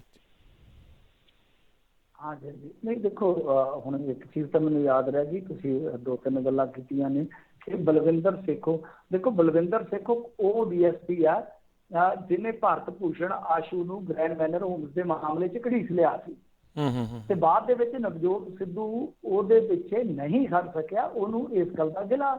ਹੁਣ ਜਿਹੜਾ ਅਫਸਰਸ਼ਾਹੀ 'ਚ ਰਿਹਾ ਹੈ ਅਜੀ ਉਹਨੂੰ ਸਭ ਪਤਾ ਹੁੰਦਾ ਹੈ। ਹੁਣ ਗੱਲ ਕੀ ਹੈ ਕਿ ਜੇ ਅਸੀਂ ਉੱਦਾਂ ਬੋਲੀਏ ਬਥੇਰਾ ਕੁਛ ਪਤਾ ਹੈ, ਆਫ ਦੀ ਰਿਕਾਰਡ ਬਹੁਤ ਕੁਛ ਪਤਾ ਹੈ, ਬੜਾ ਕੁਛ ਪਤਾ ਹੈ, ਪਰ ਜੇ ਅਸੀਂ ਬੋਲਾਂਗੇ ਸਾਡੇ ਕੋਲ ਮਾਈਕ ਦੀ ਜ਼ਿੰਮੇਵਾਰੀ ਹੈ, ਉਹ ਜੇ ਬੋਲਦੇ ਆ ਉਹ ਆਫ ਦੀ ਰਿਕਾਰਡ ਵੀ ਚੀਜ਼ਾਂ ਜਿਹੜੀਆਂ ਬੋਲ ਸਕਦੇ ਆ, ਪਰ ਅਸੀਂ ਕੁਛ ਬੋਲਾਂਗੇ ਤਾਂ ਸਾਡੀ ਮਰਿਆਦਾ, ਕਿਉਂਕਿ ਇੱਥੇ ਬੈਠੇ ਰਾਜ ਕਰਨਵੀਰ ਸਿੰਘ ਹੋਰੀ ਉਹ ਜਵਾਬਦੇਹ ਨੇ, ਅਸੀਂ ਇੱਥੇ ਬੈਠੇ ਇਹਨਾਂ ਨੂੰ ਜਵਾਬਦੇਹ ਆ, ਸਾਰੇ ਆਪਾਂ ਇੱਕ ਦੂਜੇ ਨੂੰ ਜਵਾਬਦੇਹ ਆ। ਸੋ ਇਸ ਕਰਕੇ ਹੁੰਦਾ ਬਹੁਤ ਕੁਛ ਆ, ਚਾਹੇ ਤੁਸੀਂ ਜਰਨਲਿਜ਼ਮ 'ਚ ਹੁੰਦੇ ਹੋ, ਚਾਹੇ ਅਫਸਰਸ਼ਾਹੀ 'ਚ ਹੁੰਦੇ ਹੋ, ਬਹੁਤ ਕੁਛ ਪਤਾ ਹੁੰਦਾ। ਪਰ ਇਹ ਆ ਕਿ ਹਰੇਕ ਬੰਦਾ ਇੱਕ ਮਤਲਬ ਕਿ ਆਪਣੇ ਢੰਗ ਨਾਲ ਚੱਲਦਾ। ਕੁਛ ਲੋਕ ਇੰਨੇ ਖੁੱਲੇ ਹੋ ਜਾਂਦੇ ਆ ਕਿ ਕੋਈ ਆਫ ਦੀ ਰਿਕਾਰਡ ਦੀ ਗੱਲ ਹੈ ਉਹ ਕਰ ਦਿੰਦੇ ਆ ਕਿ ਠੀਕ ਹੈ ਜੀ। ਤੇ ਉਹ ਜਦੋਂ ਚੈਲੰਜ ਹੁੰਦਾ, ਹੁਣ ਉਹਨਾਂ ਨੇ ਤਾਂ ਇਹ ਵੀ ਕਿਹਾ ਸੀ ਸੇਖੋਂ ਸਾਹਿਬ ਨੇ ਕਿ ਸੁਖਪਾਲ ਖਹਿਰੇ ਨੇ ਪੈਸੇ ਲਏ ਸੀ, ਕਿ ਤੁਹਾਨੂੰ ਯਾਦ ਹੋਣਾ ਸ਼ਾਇਦ ਪੋਸਟ ਵੀ ਪਾਈ ਸੀਗੀ ਕਿ ਬਠਿੰਡਾ ਇਲੈਕਸ਼ਨ ਵਾਸਤੇ, ਪਰ ਉਸ ਚੀਜ਼ ਦਾ ਹੁਣ ਕੋਈ ਆਪਾਂ ਜੇ ਮੈਂ ਕਹੂੰਗਾ ਕਿ ਤੁਸੀਂ ਜਾਂ ਤੁਹਾਡੇ 'ਚ ਕੋਈ ਕਾਲਰ ਮੈਨੂੰ ਨਾਲ ਦੀ ਨਾਲ ਮੈਸੇਜ ਕਰ ਦੇਗਾ ਨੰਬਰ ਲੈ ਕੇ, ਕਿਆ ਭਾਈ ਤੂੰ ਸਾਬਤ ਕਰ, ਜਾਂ ਕੋਈ ਵੀ ਵਰਕਰ ਕੇ ਬੈਠਾ ਹੈ ਜਾਂ ਕੋਈ ਇਹਨਾਂ ਦਾ ਪ੍ਰਸ਼ੰਸਕ ਬੈਠਾ ਹੈ ਉਹ ਮੈਨੂੰ ਨਾਲ ਦੀ ਨਾਲ ਖਿੱਚ ਲੂਗਾ, ਜਾਂ ਸਾਡੇ 'ਤੇ ਤਾਂ ਮੁਕੱਦਮੇ, ਮੇਰੇ 'ਤੇ ਤਾਂ ਖੁਦ ਮੁਕੱਦਮੇ ਹੋਏ ਆ।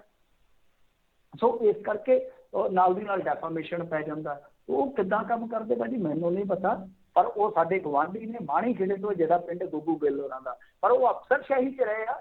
ਅਫਸਰਸ਼ਾਹੀ 'ਚ ਰਹਿਣ ਵਾਲਾ ਬੰਦਾ ਜਿਹੜਾ ਇਸ ਤਰ੍ਹਾਂ ਦਾ ਬੰਦਾ ਹੁੰਦਾ ਉਹ ਸਾਰਿਆਂ ਦੇ ਕਿੱਥੇ ਜਾਣਦਾ ਹੈ। ਜੀ ਜੀ। SP ਬਰਾਏ ਦੀ ਗੱਲ ਕੀਤੀ ਸੀ ਵੀ ਆਮ ਆਦਮੀ ਪਾਰਟੀ ਵਾਲੇ ਖੋਰੇ ਉਹਦੇ ਮਗਰ ਪਏ ਆ ਵੀ ਤੈਨੂੰ ਬਣਾ ਦੇ, ਉਹਨਾਂ ਨੇ ਨਾ ਕਰ ਦਿੱਤੀ ਹੈ ਜੀ, ਉਹਨਾਂ ਨੇ ਡਿਨਾਈ ਕਰ ਦਿੱਤਾ। ਮੇਰੇ ਖਿਆਲ ਦੇ ਨਾਲ ਅੱਜ ਇੰਗਲਿਸ਼ ਟ੍ਰਿਬਿਊਨ ਨੇ ਵੀ ਉਹਨਾਂ ਦਾ ਵਰਸ਼ਨ ਲਾਇਆ ਵਾ, ਵਰਸ਼ਨ ਆਪਾਂ ਉਹਨਾਂ ਦਾ ਆਫੀਸ਼ੀਅਲ ਸਟੇਟਮੈਂਟ ਮੰਨ ਲਈਏ। ਉਹ ਕਹਿ ਰਹੇ ਆ ਕਿ ਮੈਂ ਉਹਨਾਂ ਨੂੰ ਇਨਕਾਰ ਕੀਤਾ ਵਾ, ਤਾਂ ਇਟ ਮੀਨ ਕਿ ਭਗਵੰਤ ਮਾਨ ਵੀ, ਜਿਹਦੀ ਮੈਂ ਕਹਿ ਲਓ ਕਿ ਥੋੜੀ ਪ੍ਰੈਡਿਕਸ਼ਨ ਵੀ ਕੀਤੀ ਆ ਕਿ ਮੇਰੇ ਖਿਆਲ ਦੇ ਨਾਲ CM face in the and Bhagwant Mann ਹੋ ਸਕਦਾ, ਪਰ ਇਹਨੂੰ ਐਲਾਨਣਗੇ ਉਹ ਉਦੋਂ ਜਦੋਂ ਟਿਕਟਾਂ ਦਾ ਵੰਡ ਵਟਾਈਆ ਪੱਕਾ ਕਰ ਲੈਣ। ਜੀ ਜੀ। ਅਗਲੇ ਕਾਲਰ ਨੇ ਗਗਨਦੀਪ। ਹਾਂਜੀ ਭਾਜੀ, ਦੋਨੋਂ ਵੀਰਾਂ ਨੂੰ ਸਤਿ ਸ਼੍ਰੀ ਅਕਾਲ ਜੀ। ਸਤਿ ਸ਼੍ਰੀ ਅਕਾਲ ਜੀ। ਹਾਂਜੀ ਭਾਜੀ, ਆਪਾਂ ਗੱਲਾਂ ਕਰਦੇ ਨਾ ਵੀ ਪ੍ਰਾਈਵੇਟਾਈਜੇਸ਼ਨ ਕਰਨਾ ਇੰਡੀਆ 'ਚ, ਮਤਲਬ ਵੀ ਆਪਣੀ ਸੈਂਟਰ ਗੌਰਮੈਂਟ ਇਹ ਕਿੱਧਰਲੇ ਬੰਨੇ ਨੂੰ ਚੱਲੀ ਆ ਵੀ ਜਿਹੜੇ ਪੁਰਾਣੇ ਬਣੇ ਹੋਏ ਪੁਲ ਆ ਜਾਂ ਆਪਣੇ ਵੀ ਰੇਲਵੇ ਆ, ਤੁਸੀਂ ਵੀ ਉੱਥੇ ਜਾਂ ਸੜਕਾਂ ਬਣੀਆਂ ਹੋਈਆਂ ਤੁਸੀਂ ਉੱਥੇ ਦੂਜਾ ਲਾਓ, ਕੀ ਕਹਿੰਦੇ ਹੁੰਦੇ ਉਹਨੂੰ, ਟੋਲ ਵਾਲਾ, ਤੇ ਤੁਸੀਂ ਪੈਸੇ ਕਮਾਓ। ਵੀ ਪ੍ਰਾਈਵੇਟ ਬੰਦਿਆਂ ਨੇ ਕਮਾਉਣੇ ਆ, ਤੇ ਇਹ ਕੰਮ ਤਾਂ ਤੁਸੀਂ ਆਪ ਵੀ ਕਰ ਸਕਦੇ ਆ ਕਿਉਂਕਿ ਤੁਹਾਡੀ ਗੌਰਮੈਂਟ ਆ। ਪਰ ਪਹਿਲੀ ਗੱਲ ਵੀ ਇਹ ਕੰਮ ਦੀ ਲੋੜ ਕੀ ਪੈ ਗਈ ਵੀ ਜਿਹੜੇ ਤੁਹਾਡੇ ਬੇਲੀ ਮਿੱਤਰ ਆ ਵੀ ਉਹਨਾਂ ਨੂੰ ਹੀ ਤੁਸੀਂ ਹੋਰ ਵੀ ਹਾਂ ਜਿੰਨਾ ਮਰਜ਼ੀ ਪੈਸਾ ਇਕੱਠਾ ਕਰ ਲਓ। ਤੇ ਦੂਜੀ ਗੱਲ, ਚਲੋ ਆਪਾਂ ਆਮ ਆਦਮੀ ਪਾਰਟੀ ਦੀ ਵੀ ਗੱਲ ਕਰਨ ਦੇ ਸੀਗੇ ਵੀ ਭਗਵੰਤ ਮਾਨ ਨੂੰ ਕਿਉਂ ਨਹੀਂ ਮੁੱਖ ਮੰਤਰੀ ਦਾ ਚਿਹਰਾ ਲਾਉਂਦੇ, ਵੀ ਪਹਿਲਾਂ ਇਹ ਨਵਜੋਤ ਸਿੰਘ ਸਿੱਧੂ ਦੀ ਵੇਟ ਕਰਦੇ ਸੀ ਵੀ ਹੁਣ ਉਹ ਵੀ ਸੈੱਟ ਹੋ ਗਿਆ, ਤੇ ਹੋਰ ਤੇ ਇਹਨਾਂ ਕੋਲ ਕੋਈ ਬੰਦਾ ਵੀ ਹੈ ਨਹੀਂ ਗਾ, ਤਾਂ ਫਿਰ ਹਜੇ ਕਾਹਦੀ ਵੇਟ ਕਰਦੇ ਆ ਇਹ। ਹਾਂਜੀ ਭਾਜੀ, ਥੈਂਕ ਯੂ ਜੀ। ਭਾਜੀ ਮੈਂ ਦੱਸ ਰਿਹਾ ਨਾ ਕਿ ਭਾਜੀ ਕਿ ਟਿਕਟਾਂ ਦਾ ਰੌਲਾ ਪੈ ਜਾਏਗਾ।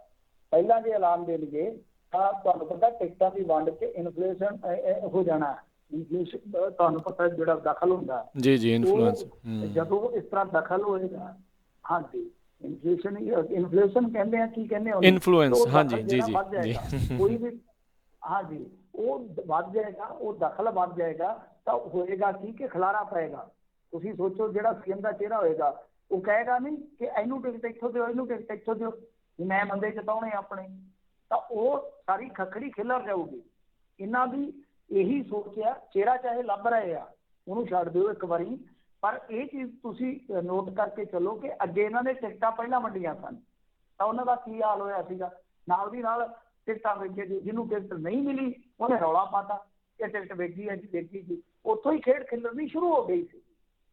ਸੋ ਇਹੀ ਆ ਕਹਾਣੀ ਕਿ ਇਹਦੇ ਪਿੱਛੇ ਇਹਨਾਂ ਦਾ ਕਿਤੇ ਨਾ ਕਿਤੇ ਦਿਮਾਗ ਇਹ ਸੋਚ ਕੇ ਚੱਲ ਰਿਹਾ ਵਾ ਕਿ ਅਸੀਂ ਇਹ ਜਿਹੜੀਆਂ ਟਿਕਟਾਂ ਨੇ ਉਹ ਪਹਿਲਾਂ ਪੱਕੀਆਂ ਕਰ ਦਈਏ, ਬੰਦੇ ਐਲਾਨ ਦਈਏ ਕਿ ਹਾਂ ਭਾਈ ਤੂੰ ਇੱਥੋਂ ਲੜੇਗਾ, ਤੂੰ ਇੱਥੋਂ ਲੜੇਗਾ, ਉਸ ਤੋਂ ਬਾਅਦ ਜਿਹੜਾ ਚਿਹਰਾ ਹੋਏਗਾ ਉਹਨੂੰ ਕਹੀਏ ਕਿ ਇਹ ਤੁਹਾਨੂੰ ਹੁਣ ਟੀਮ ਦਿੱਤੀ, ਇਹਨਾਂ ਨੇ ਇਲੈਕਸ਼ਨ ਲੜਨਾ, ਇਹਨਾਂ ਨੂੰ ਲੜਾਓ। ਇਹ ਸੋਚ ਇਹਨਾਂ ਦੀ ਹੈ ਜਿਹੜੀ ਹੋ ਸਕਦੀ ਆ। ਨਿੱਜੀਕਰਨ ਦਾ ਜਿੱਥੋਂ ਤੱਕ ਤਾਲੁਕਾਤ ਹੈ, ਨਿੱਜੀਕਰਨ ਯੂਰਪ ਦੇ ਵਿੱਚ ਵੀ ਆ, ਨਿੱਜੀਕਰਨ ਹਰੇਕ ਥਾਂ ਵੀ ਆ, ਪਰ ਨਿੱਜੀਕਰਨ ਦਾ ਕੀ ਆ ਕਿ ਜਦੋਂ ਇਸ ਤਰ੍ਹਾਂ ਦਾ ਨਿੱਜੀਕਰਨ ਤੁਸੀਂ ਲੈ ਆਉਂਦੇ ਹੋ, ਚਲੋ ਇਨਵੈਸਟਮੈਂਟ ਆਉਂਦੀ ਆ, ਕੁਝ ਪ੍ਰਾਪਰਟੀਜ਼ ਤਾਂ ਇਸ ਤਰ੍ਹਾਂ ਦੀਆਂ ਹੁੰਦੀਆਂ ਕਿ ਤੁਹਾਨੂੰ ਵੇਚਣ 'ਚ ਹੀ ਫਾਇਦਾ ਹੁੰਦਾ, ਕਿਉਂਕਿ ਦੋ ਪੱਖੀ ਗੱਲ ਕਰਨੀ ਚਾਹੀਦੀ ਹੈ, ਐਵੇਂ ਇੰਨੀ ਆਲੋਚਨਾ ਨਹੀਂ ਕਰਨੀ ਚਾਹੀਦੀ। ਜੋ ਚੀਜ਼ ਤੁਹਾਡੀ ਬਿਮਾਰ ਆ ਜਾਂ ਤੁਹਾਨੂੰ ਠੀਕ ਕਰ ਲਓ, ਜਾਂ ਉਹਨੂੰ ਭਾਈ ਨਿੱਜੀ ਪਲੇਅਰ ਦੇ ਹਵਾਲੇ ਕਰ ਦੇ ਕਿ ਲੈ ਭਾਈ ਮਿੱਤਰਾ ਠੀਕ ਕਰ ਲਾ, ਤੇਰੀ ਕਿਸਮਤ ਹੈ, ਚਲਾ ਲਾ, ਤੇਰੀ ਕਿਸਮਤ ਹੈ, ਸਾਨੂੰ ਇੰਨੇ ਦੇ ਦੇ। ਜਿਹੜੀ ਚੀਜ਼ ਮੁਨਾਫੇ ਵਾਲੀ ਹੈ ਤੁਸੀਂ ਉਹ ਵੇਚ ਰਹੇ ਹੋ, ਸਵਾਲ ਇਸ ਗੱਲ ਦਾ ਹੈ। ਜੀ ਜੀ। ਫਿਰ ਜੇ ਮੰਨ ਲਓ ਤੁਸੀਂ ਲੀਜ਼ ਤੇ ਦੇ ਰਹੇ ਹੋ, ਇਹ ਵੀ ਇੱਕ ਬਹੁਤ ਵੱਡਾ ਸਵਾਲ ਹੈ। ਸਾਨੂੰ ਪਤਾ ਹੈ, ਅਸੀਂ ਇੱਥੇ ਦੇਖਿਆ ਕਿ ਜਿਨ੍ਹਾਂ ਦੇ ਕੋਲ ਜ਼ਮੀਨਾਂ ਦੇ ਪੱਟੇ ਸਨ, ਚਾਹੇ ਉਹ ਕਬਰਾਂ ਦੀ ਜ਼ਮੀਨ ਦਾ ਹੋ ਗਿਆ, ਚਾਹੇ ਫਲਾਣਾ ਜ਼ਮੀਨ ਦਾ ਪੱਟਾ ਹੋ ਗਿਆ, ਉਹ ਮੁੜ ਕੇ ਉਹੀ ਲੈ ਜਾਂਦੇ ਆ ਬੰਦੇ, ਤੇ ਅਦਾਲਤ ਜਾਂ ਸਰਕਾਰਾਂ ਵੀ ਉਹਨੂੰ ਪਹਿਲ ਦਿੰਦੀ ਹੈ ਕਿ ਬਿਲਕੁਲ 99 ਸਾਲ ਦਾ ਜਾਂ 50 ਸਾਲ ਦਾ ਪੱਟਾ ਹੁੰਦਾ ਹੈ। ਜੀ ਜੀ। ਇਹ ਆਪਾਂ ਨੂੰ ਵੀ ਪਤਾ। ਹੁਣ ਪੱਟੇ ਤੇ ਰੈਂਟ ਦੇ ਵਿੱਚ ਆਪਾਂ ਨੂੰ ਪਤਾ, ਪੱਟਾ ਜਿਹੜਾ ਕਰਨਾ ਉਹਦੇ ਵਿੱਚ ਤੁਸੀਂ ਉਸ ਡੀਲ ਦੇ ਵਿੱਚ 50 ਸਾਲਾਂ ਦੇ ਅੰਦਰ ਕੋਈ ਦੂਜੀ ਕੋਈ ਸੋਧ ਨਹੀਂ ਕਰ ਸਕਦੇ। ਜੇ ਅਸੀਂ ਰੈਂਟ ਤੇ ਲਈਏ, ਚਾਹੋ ਭਾਈ, ਜਾਂ PPP ਮੋੜ ਤੇ ਲੈ ਕੇ ਚੱਲੀਏ, ਤਾਂ ਅਸੀਂ ਕਿਸੇ ਵੀ ਮੁਕਾਮ ਤੇ ਜਾ ਕੇ, ਮੰਨ ਲਓ ਜਿਹਦਾ ਸ਼ੇਅਰ 51 ਹੈ ਤਾਂ ਉਹ ਕਿਸੇ ਵੀ ਮੁਕਾਮ ਤੇ ਜਾ ਕੇ ਕਹਿ ਸਕਦਾ ਕਿ ਆਪ ਉਗਲੀ ਨਹੀਂ ਪਈ, ਇਹਦੇ 'ਚ ਆਪਾਂ ਐਗਰੀਮੈਂਟ ਦੇ ਵਿੱਚ ਨਵਾਂ ਨੁਕਤਾ ਪਾਈਏ। ਇਹ ਚੀਜ਼ ਬਹੁਤ ਹੱਦ ਤੱਕ ਕਹਿ ਲਓ ਕਿ ਇੱਕ ਗੱਲ ਸਾਫ਼ ਕਰਦੀ ਹੈ ਕਿ ਜਿਹੜਾ ਇੱਥੋਂ ਦਾ ਕਾਰਪੋਰੇਟ ਆ, ਜਿਹੜਾ ਕਾਰਪੋਰੇਟ ਜਗਤ ਜਿਹਨੂੰ ਆਪਾਂ ਕਹਿੰਦੇ ਆ, ਉਹ ਕਾਰਪੋਰੇਟ ਜਗਤ ਜਿਹੜਾ ਹੈ ਉਹ ਸਿਮਟ ਕੇ ਥੋੜ੍ਹੇ ਜਿਹੇ ਕਹਿ ਲਓ ਕਿ ਉਹਦੇ 'ਚ ਜਾਇੰਟ ਰਹਿ ਜਾਂਦੇ ਆ, ਥੋੜ੍ਹੇ ਜਿਹੇ ਵੱਡੇ ਖਿਡਾਰੀ ਰਹਿ ਜਾਂਦੇ ਆ। ਸੋ ਇਹ ਵੀ ਇੱਕ ਕਿਤੇ ਨਾ ਕਿਤੇ ਤੁਸੀਂ ਦੇਖੋਗੇ ਕਿ ਜਿਹੜਾ ਇੰਟਰਨੈਸ਼ਨਲ ਲੈਵਲ ਤੇ ਕਾਰਪੋਰੇਟ ਹੈ ਉਹ ਇਸ ਗੱਲ ਤੋਂ ਚਿੰਤਤ ਆ ਕਿ ਪਹਿਲੀ ਗੱਲ ਤਾਂ ਇੰਡੀਆ ਉੱਥੇ ਪੱਟ ਪੂਰ ਰਿਹਾ ਵਾ ਆਪਣੇ ਕੁਝ ਖਾਸ ਪਲੇਅਰਾਂ ਦਾ।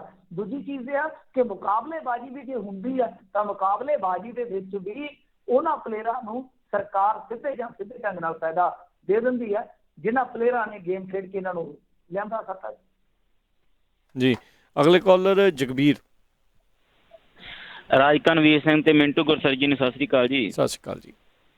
ਮੇਰਾ ਸਵਾਲ ਇਹ ਸੀ ਵੀ ਕੀ ਨਵਜੋਤ ਸਿੰਘ ਸਿੱਧੂ ਆਉਣ ਵਾਲੇ ਟਾਈਮ ਦੇ ਵਿੱਚ ਪ੍ਰਧਾਨਗੀ ਤੋਂ ਅਸਤੀਫਾ ਦੇ ਸਕਦਾ, ਕਿਉਂਕਿ ਅਸਤੀਫੇ ਦੇਣ ਦਾ ਤੁਹਾਨੂੰ ਕਾਫੀ ਤਜਰਬਾ, ਔਰ ਜੇਕਰ ਉਹ ਅਸਤੀਫਾ ਦੇ ਕੇ ਕਾਂਗਰਸ ਨੂੰ ਛੱਡ ਕੇ ਆਮ ਆਦਮੀ ਪਾਰਟੀ ਦੇ ਵਿੱਚ ਆਪਣੇ ਨਾਲ 10, 15, 20 ਵਿਧਾਇਕ ਜਾਂ ਬੰਦੇ ਲੈ ਜਾਂਦਾ ਤੇ ਆਮ ਆਦਮੀ ਪਾਰਟੀ ਨੂੰ ਐਜ਼ ਏ CM ਐਲਾਨ ਦਿੰਦੀ ਆ, ਤਾਂ ਸਾਰਾ ਸਿਨਾਰੀਓ ਨਹੀਂ ਚੇਂਜ ਹੋ ਸਕਦਾ?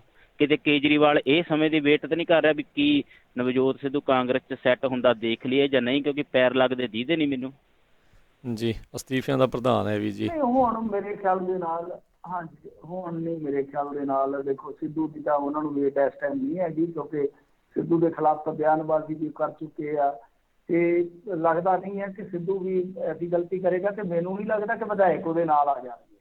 ਵਿਧਾਇਕ ਤਾਂ ਉਹਨੂੰ ਛੱਡ ਕੇ ਤੁਰੇ ਜਾਂਦੇ ਨੇ, ਉਹਦੇ ਬੱਸ ਭਰੀ ਫਿਰਦਾ ਸੀ 60-70 ਦੀ, ਤੇ ਉਧਰ 60 ਪੈ ਚੱਲੇ ਅਮਰਿੰਦਰ ਸਿੰਘ ਵੱਲ, ਤੇ ਨਾਲ ਵਿਧਾਇਕ ਇਹ ਵੀ ਕਹੀ ਜਾਂਦੇ, ਡਰੀ ਜਾਂਦੇ ਆ ਕਿ ਪਹਿਲੀ ਗੱਲ ਤੇ ਸਾਨੂੰ ਟਿਕਟ ਨਹੀਂ ਦੇ ਇਹਨਾਂ ਨੇ ਦੇਣੀ, ਤੇ ਜੇ ਟਿਕਟਾਂ ਮਿਲ ਗਈਆਂ ਤੇ ਸਾਨੂੰ ਇਹਨਾਂ ਜਿੱਤਣ ਨਹੀਂ ਦੇਣਾ। ਉਹ ਤਾਂ ਕੰਬੀ ਜਾਂਦੇ ਆ। ਸੋ ਵਿਧਾਇਕ ਆਪਾਂ, ਮੈਂ ਨਹੀਂ ਮੰਨਦਾ ਕਿ ਵਿਧਾਇਕ ਇੰਨੇ 20 ਕੁ ਵਿਧਾਇਕ ਲੈ ਕੇ ਆ ਜਾਊਗਾ ਤੇ ਨਾਲੇ ਉਹ ਡਿਸਕੁਆਲੀਫਾਈਡ ਹੋ ਜਾਣਗੇ ਨਾਲ ਦੀ ਨਾਲ, ਉਹਨਾਂ ਦੀ ਕੋਈ ਵੈਲਿਊ ਨਹੀਂ ਰਹਿਣੀ, ਉਹ ਦੁਬਾਰਾ ਜ਼ੀਰੋ ਤੋਂ ਕੰਮ ਸ਼ੁਰੂ ਕਰਨਗੇ। ਬਾਕੀ ਨਵਜੋਤ ਸਿੱਧੂ ਹੁਣ ਦੇਖੋ ਕੀ ਅੱਗੇ, ਹੁਣ ਇਹ ਗੱਲਾਂ ਹਾਈਪੋਥੈਟੀਕਲੀ ਗੱਲਾਂ ਆਪਾਂ ਕਰੀਏ ਤੇ ਬਹੁਤ ਕੁਛ ਹੋ ਜਾਂਦਾ ਜੇ ਲਾ ਕੇ ਆਪਾਂ ਗੱਲ ਕਰੀਏ ਕਿ ਜੇ ਇੱਦਾਂ ਨਹੀਂ ਜੇ ਇੱਦਾਂ, ਪਰ ਦੇਖਣਾ ਹੋਏਗਾ ਕਿ ਹੁਣ ਪਹਿਲਾਂ ਤਾਂ ਜਿਹੜਾ ਕਾਂਗਰਸ ਦਾ ਕ੍ਰਾਈਸਿਸ ਆ, ਇਹ ਜਿਹੜਾ ਸੰਕਟ ਆ ਉਹਦਾ ਹੱਲ ਕਿਵੇਂ ਹੁੰਦਾ ਹੈ। ਜੇ ਨਹੀਂ ਹੁੰਦਾ ਉਸ ਸੂਰਤ ਦੇ ਵਿੱਚ ਨੈਕਸਟ ਸਟੈਪ ਹੈ ਜਿਹੜਾ, ਅਗਲਾ ਕਦਮ ਹੈ ਜਿਹੜਾ, ਉਹ ਸਿੱਧੂ ਦਾ ਕਿਹੜਾ ਹੋਊਗਾ। ਤੇ ਉਸ ਤੋਂ ਬਾਅਦ ਹੀ ਫਿਰ ਪਤਾ ਲੱਗ ਸਕਦਾ, ਹੋ ਸਕਦਾ ਸਿੱਧੂ ਕਿਸੇ ਹੋਰ ਧਿਰ 'ਚ ਜਾਣ ਦੀ ਥਾਂ ਤੇ ਇਸ ਗੱਲ ਨੂੰ ਪਹਿਲ ਦੇ ਦੇਵੇ ਕਿ ਮੈਂ ਆਪਣਾ ਫਰੰਟ ਬਣਾ ਕੇ ਜਾਂ ਆਪਣਾ ਧੜਾ ਬਣਾ ਕੇ ਕਰ ਲਵਾਂ। ਜੀ ਨਿੰਦਰ। ਹਾਂਜੀ, ਸਤਿ ਸ਼੍ਰੀ ਅਕਾਲ ਦੋਨੋਂ ਵੀਰਾਂ ਨੂੰ। ਸਤਿ ਸ਼੍ਰੀ ਅਕਾਲ ਜੀ ਭਾਜੀ। ਮੇਰਾ ਤਾਂ ਵੈਸੇ ਤੁਸੀਂ ਜਵਾਬ ਦੇ ਹੀ ਦਿੱਤਾ ਹੋਣਾ ਪਿਛਲੇ ਸਵਾਲ ਦਾ ਜੀ। ਤੇ ਮੈਂ ਤੇ ਅੱਜ ਸਿੱਧੂ ਸਾਹਿਬ ਦਾ ਬਿਆਨ ਸੁਣਿਆ ਕਿ ਇੱਟ ਨਾਲ ਇੱਟ ਖੜਕਾ ਦਾਂਗਾ, ਮੇਰੇ ਕੋਲ 20 ਸਾਲ ਦਾ ਪਲਾਨ ਆ। ਤੇ ਇਸ ਮੁਤਲਕ, ਇਸ ਬਿਆਨ ਦੇ ਮੁਤਲਕ ਮੇਰੀ MLA ਸਾਹਿਬ ਨਾਲ ਪੰਜਾਬ 'ਚ ਗੱਲ ਹੋਈ, ਚਲੋ ਨਾਮ ਨਹੀਂ ਲੈਣਾ ਮੈਂ ਉਹਦਾ ਜੀ। ਤੇ ਮੇਰੇ ਇਹੀ ਸਵਾਲ ਸੀ ਮੇਰਾ ਕਿ ਕਿਤੇ ਇੱਦਾਂ ਤਾਂ ਨਹੀਂ ਸਿੱਧੂ ਨੂੰ ਜੇ ਨਾ ਗਲੀ, ਕਿਉਂਕਿ ਸਿੱਧੂ ਨੂੰ ਚੱਲਣ ਨਹੀਂ ਦੇਣਾ ਅਮਰਿੰਦਰ ਸਿੰਘ ਨੇ, ਤਾਂ ਲੱਗ ਹੀ ਰਿਹਾ ਆ। ਤੇ ਸਿੱਧੂ ਵਾਕਈ ਆਪਣੀ ਪਾਰਟੀ ਬਣਾ ਕੇ ਤੇ ਆਮ ਆਦਮੀ ਦੇ ਨਾਲ ਸਮਰਥਨ ਲੈ ਕੇ ਕੁਝ ਇੱਦਾਂ ਦੀ ਤੀਜੀ ਧਿਰ ਜੇ ਖੜੀ ਹੋ ਜਾਵੇ ਤਾਂ ਕੀ ਮਾਹੌਲ ਹੋਏਗਾ ਪੰਜਾਬ ਦਾ? ਮੈਂ ਪੁੱਛਣਾ ਚਾਹੁੰਦਾ ਤੁਹਾਡੇ ਕੋਲ ਭਾਜੀ, ਸੁਣਨ ਦਿਓ ਜੀ। ਹਾਂਜੀ, ਦੇਖੋ ਗੱਲ ਕੀ ਹੈ ਕਿ ਮੈਂ ਇਹੀ ਗੱਲ ਸ਼ੁਰੂ ਦੇ ਵਿੱਚ ਕਹਿ ਦਿੱਤੀ ਸੀ ਕਿ ਸਿੱਧੂ ਆਪਣਾ ਨੁਕਸਾਨ ਕਰ ਰਿਹਾ। ਜੇ ਤੇ ਫੈਸਲਾ ਇਸ ਤਰ੍ਹਾਂ ਦਾ ਲੈਣਾ ਸੀਗਾ ਤੇ ਉਹ ਠੋਕ ਵਜਾ ਕੇ ਪਹਿਲਾਂ ਲੈ ਲੈਂਦਾ ਜਾਂ ਹੁਣ ਲੈ ਲਵੇ। ਜੇ ਉਹ ਆਹੀ ਕੰਮ ਕਰਦਾ ਰਿਹਾ ਨਾ, ਬਾਹਾਂ ਟੰਗ ਕੇ ਮੈਂ ਕਰ ਦੂੰ, ਹੱਥਾਂ ਨੂੰ ਠੋਕ ਲਾ ਕੇ ਉਹ ਕਰ ਦੂੰਗਾ, ਫਿਰ ਕੱਖ ਨਹੀਂ ਜੇ ਹੋਣਾ। ਹੇਠਲੇ ਪੱਧਰ ਤੇ ਜਿਹੜੀ ਇਹ ਅੱਗੇ ਆਮ ਆਦਮੀ ਪਾਰਟੀ ਦੀ ਵੀ ਇਹੀ ਇੱਕ ਗਫਲਤ ਸੀ ਕਿ ਉਹਨਾਂ ਨੂੰ ਸੋਸ਼ਲ ਮੀਡੀਆ ਤੇ ਲੱਗਦਾ ਸੀਗਾ ਕਿ ਸਾਰਾ ਜਹਾਨ ਸਾਡਾ ਹੀ ਆ। ਸਿੱਧੂ ਨੂੰ ਵੀ ਇਹੋ ਲੱਗਦਾ ਕਿ ਸੋਸ਼ਲ ਮੀਡੀਆ ਤੇ ਮੈਂ ਹੀ ਆ। ਹੇਠਲੇ ਪੱਧਰ ਤੇ ਇਹਨੂੰ ਅੱਜ ਵੀ ਗੰਭੀਰ ਨੇਤਾ ਨਹੀਂ ਜੇ ਮੰਨਿਆ ਜਾਂਦਾ, ਇਹ ਸੱਚ ਆ, ਇਹ ਹਕੀਕਤ ਆ। ਤਾਂ ਗੰਭੀਰ ਹੋਣ ਵਾਸਤੇ ਕੀ ਹੁੰਦਾ ਕਿ ਤੁਹਾਨੂੰ ਪਹਿਲਾਂ ਤਾਂ ਥੱਲੇ ਜਾਣਾ ਪੈਂਦਾ ਲੋਕਾਂ 'ਚ। ਆਮ ਬੰਦੇ ਨੂੰ ਸ਼ਾਇਰੀ 'ਚ ਨਹੀਂ ਸਮਝਾਇਆ ਜਾਂਦਾ ਹੁੰਦਾ, ਆਮ ਬੰਦੇ ਨੂੰ ਉਹਦੇ ਲੈਵਲ ਤੇ ਉਤਰ ਕੇ ਜਾ ਕੇ ਸਮਝਾਇਆ ਜਾਂਦਾ ਕਿ ਭਾਈ ਅਸੀਂ ਤੁਹਾਡੇ ਲਈ ਕੁਛ ਲਿਆਉਣ ਜਾ ਰਹੇ ਹਾਂ। ਸੋ ਜੇ ਉਹ ਬੰਦਾ ਪਹਿਲਾਂ ਹੀ ਕਿਸੇ ਦੇ ਪ੍ਰਭਾਵ ਹੇਠ ਆ ਚੁੱਕਾ ਤੇ ਕੀ ਜਾ ਕੇ ਕਰੋਗੇ, ਕੀ ਰੰਗ ਲਾਓਗੇ? ਬਹੁਤ ਘੱਟ ਸਮਾਂ ਜੇ ਮੁੱਖ ਮੰਤਰੀ ਬਣਦਾ ਸਿੱਧੂ, ਤਦ ਵੀ ਇਹਦੇ ਕੋਲ ਕੁਛ ਨਹੀਂ ਸਮਾਂ ਬਚਣਾ। ਜੇ ਹੁਣ ਕੋਈ ਦਲ ਬਣਾਉਣਾ ਹੈ, ਕੋਈ ਕਿਸੇ ਨਾਲ ਅਲਾਇੰਸ ਕਰਨਾ, ਕਿਸੇ 'ਚ ਜਾਣਾ, ਤਾਂ ਉਹ ਵੀ 4 ਦਿਹਾੜੇ ਹੀ ਆ। ਉਹ ਵੀ ਮੈਂ ਇੱਥੋਂ ਹੀ ਤਾਂ ਸ਼ੁਰੂਆਤ ਕੀਤੀ ਹੈ ਸਰ, ਕਿ ਆਮ ਆਦਮੀ ਪਾਰਟੀ ਜਿਹੜੀ ਹੈ ਉਹ ਜਿਸ ਤਰ੍ਹਾਂ ਕਸੂਤੀ ਆਪ ਹੀ ਫਸ ਜਾਂਦੀ ਹੈ, ਕਾਂਗਰਸ ਜਿਹੜੀ ਆ ਉਹਦੀ ਵੀ ਸਮੱਸਿਆ ਇਹੀ ਹੈ ਕਿ ਉਹ ਆਪਣੇ ਆਪ ਨੂੰ ਆਪ ਹੀ ਫਸਾ ਦਿੰਦੀ ਹੈ ਇੱਕ ਦੂਜੇ ਦੇ ਨਾਲ। ਹਾਈ ਕਮਾਨ ਨੇ ਨਵਜੋਤ ਸਿੱਧੂ ਨੂੰ ਫਸਾਤਾ, ਪ੍ਰਧਾਨਗੀ ਦਾ ਛੱਜ ਬੰਦ ਤਾਂ ਕਰ ਕੁਛ ਨਹੀਂ ਸਕਦਾ। ਕੈਬਨਿਟ ਦੇ ਫੈਸਲੇ ਜਿਹੜੇ ਆ ਉਹ ਕੈਬਨਿਟ ਨੇ ਲੈਣੇ ਆ। ਕੈਬਨਿਟ ਕਿਹਦੇ ਤਹਿਤ ਹੈ? ਮੁੱਖ ਮੰਤਰੀ ਤਹਿਤ। ਅਫਸਰਸ਼ਾਹੀ ਕਿਹਦੇ ਤਹਿਤ ਹੈ? ਮੁੱਖ ਮੰਤਰੀ ਤਹਿਤ, ਸੈਕਟਰੀਏਟ ਤਹਿਤ। ਸੋ ਇਹ ਚੀਜ਼ਾਂ ਜਿਹੜੀਆਂ ਨਵਜੋਤ ਸਿੱਧੂ ਨੂੰ ਸ਼ਾਇਦ ਹੁਣ ਰਿਲਾਈਜ਼ ਹੋ ਰਹੀਆਂ ਨੇ ਕਿ ਇੱਕ ਇੱਕ ਕਰਕੇ ਵਿਕਟਾਂ ਮੇਰੀਆਂ ਡਿੱਗ ਰਹੀਆਂ ਔਰ ਉਲਟਾ ਲੋਕਾਂ 'ਚ ਮੇਰੀ ਛਵੀ ਜਿਹੜੀ ਆ ਉਹ ਨੈਗੇਟਿਵ ਬਣ ਰਹੀ ਆ। ਜਿਸ ਤਰੀਕੇ ਨਾਲ ਕਿ ਬੋਲੀ ਜਾ ਰਿਹਾ, ਪਿਛਲੇ 6 ਮਹੀਨਿਆਂ ਤੋਂ ਬੋਲੀ ਜਾ ਰਿਹਾ, ਕਰ ਕੁਛ ਨਹੀਂ ਰਿਹਾ, ਤਾਂ ਉਹਦੇ 'ਚ ਨਵਜੋਤ ਸਿੰਘ ਸਿੱਧੂ ਦਾ ਨੁਕਸਾਨ ਉਹਨਾਂ ਨੇ ਇਹਨੂੰ ਪ੍ਰਧਾਨ ਬਣਾ ਕੇ ਕਰ ਦਿੱਤਾ ਕਿ ਗਾਂਹ ਵੀ ਜਾਣ ਜੋਗਾ ਨਾ ਹੋਵੇ, ਇੱਥੇ ਵੀ ਫਸਿਆ ਰਹੇ। ਜੀ ਜਾਂਦੇ ਕਾਲਰ ਜਿਹੜੇ ਜੀ ਚਲੋ ਜੀ ਆਪਣੇ ਜਿਹੜੀਆਂ ਲਾਈਨਾਂ ਆ ਹੁਣ ਖਤਮ ਆ, ਪ੍ਰੋਗਰਾਮ ਦਾ ਸਮਾਂ ਵੀ ਖਤਮ ਆ। ਇਨਫੈਕਟ ਆਪਾਂ ਕਾਫੀ ਸਮਾਂ ਉੱਤੇ ਵੀ ਲੈ ਗਏ ਹਾਂ। ਅਤੇ ਮਿੰਟੂ ਜੀ ਬਹੁਤ ਬਹੁਤ ਸ਼ੁਕਰੀਆ, ਬੜੀ ਮਿਹਰਬਾਨੀ, ਅਤੇ ਮਿਲਦੇ ਹਾਂ ਜੀ ਫਿਰ ਅਗਲੀ ਵਾਰ। ਉਦੋਂ ਤੱਕ ਲਈ ਧੰਨਵਾਦ, ਸਤਿ ਸ਼੍ਰੀ ਅਕਾਲ ਜੀ। ਹਾਂਜੀ ਧੰਨਵਾਦ ਜੀ ਸਾਰਿਆਂ ਨੂੰ, ਸਤਿ ਸ਼੍ਰੀ ਅਕਾਲ ਜੀ। ਅਤੇ ਇਸ ਵਕਤ ਇੱਥੇ ਹੀ ਸਾਡਾ ਅੱਜ ਦੇ ਪ੍ਰੋਗਰਾਮ ਦੀ ਸਮਾਪਤੀ ਆ। ਅਗਲੀ ਵਾਰ ਤੱਕ ਲਈ ਮਿਹਰਬਾਨੀ, ਸਭ ਨੂੰ ਪਿਆਰ ਭਰੀ ਨਿੱਘੀ ਸਤਿ ਸ਼੍ਰੀ ਅਕਾਲ। ਸੁਣਦੇ ਰਹੋ ਪੰਜਾਬੀ ਰੇਡੀਓ USA।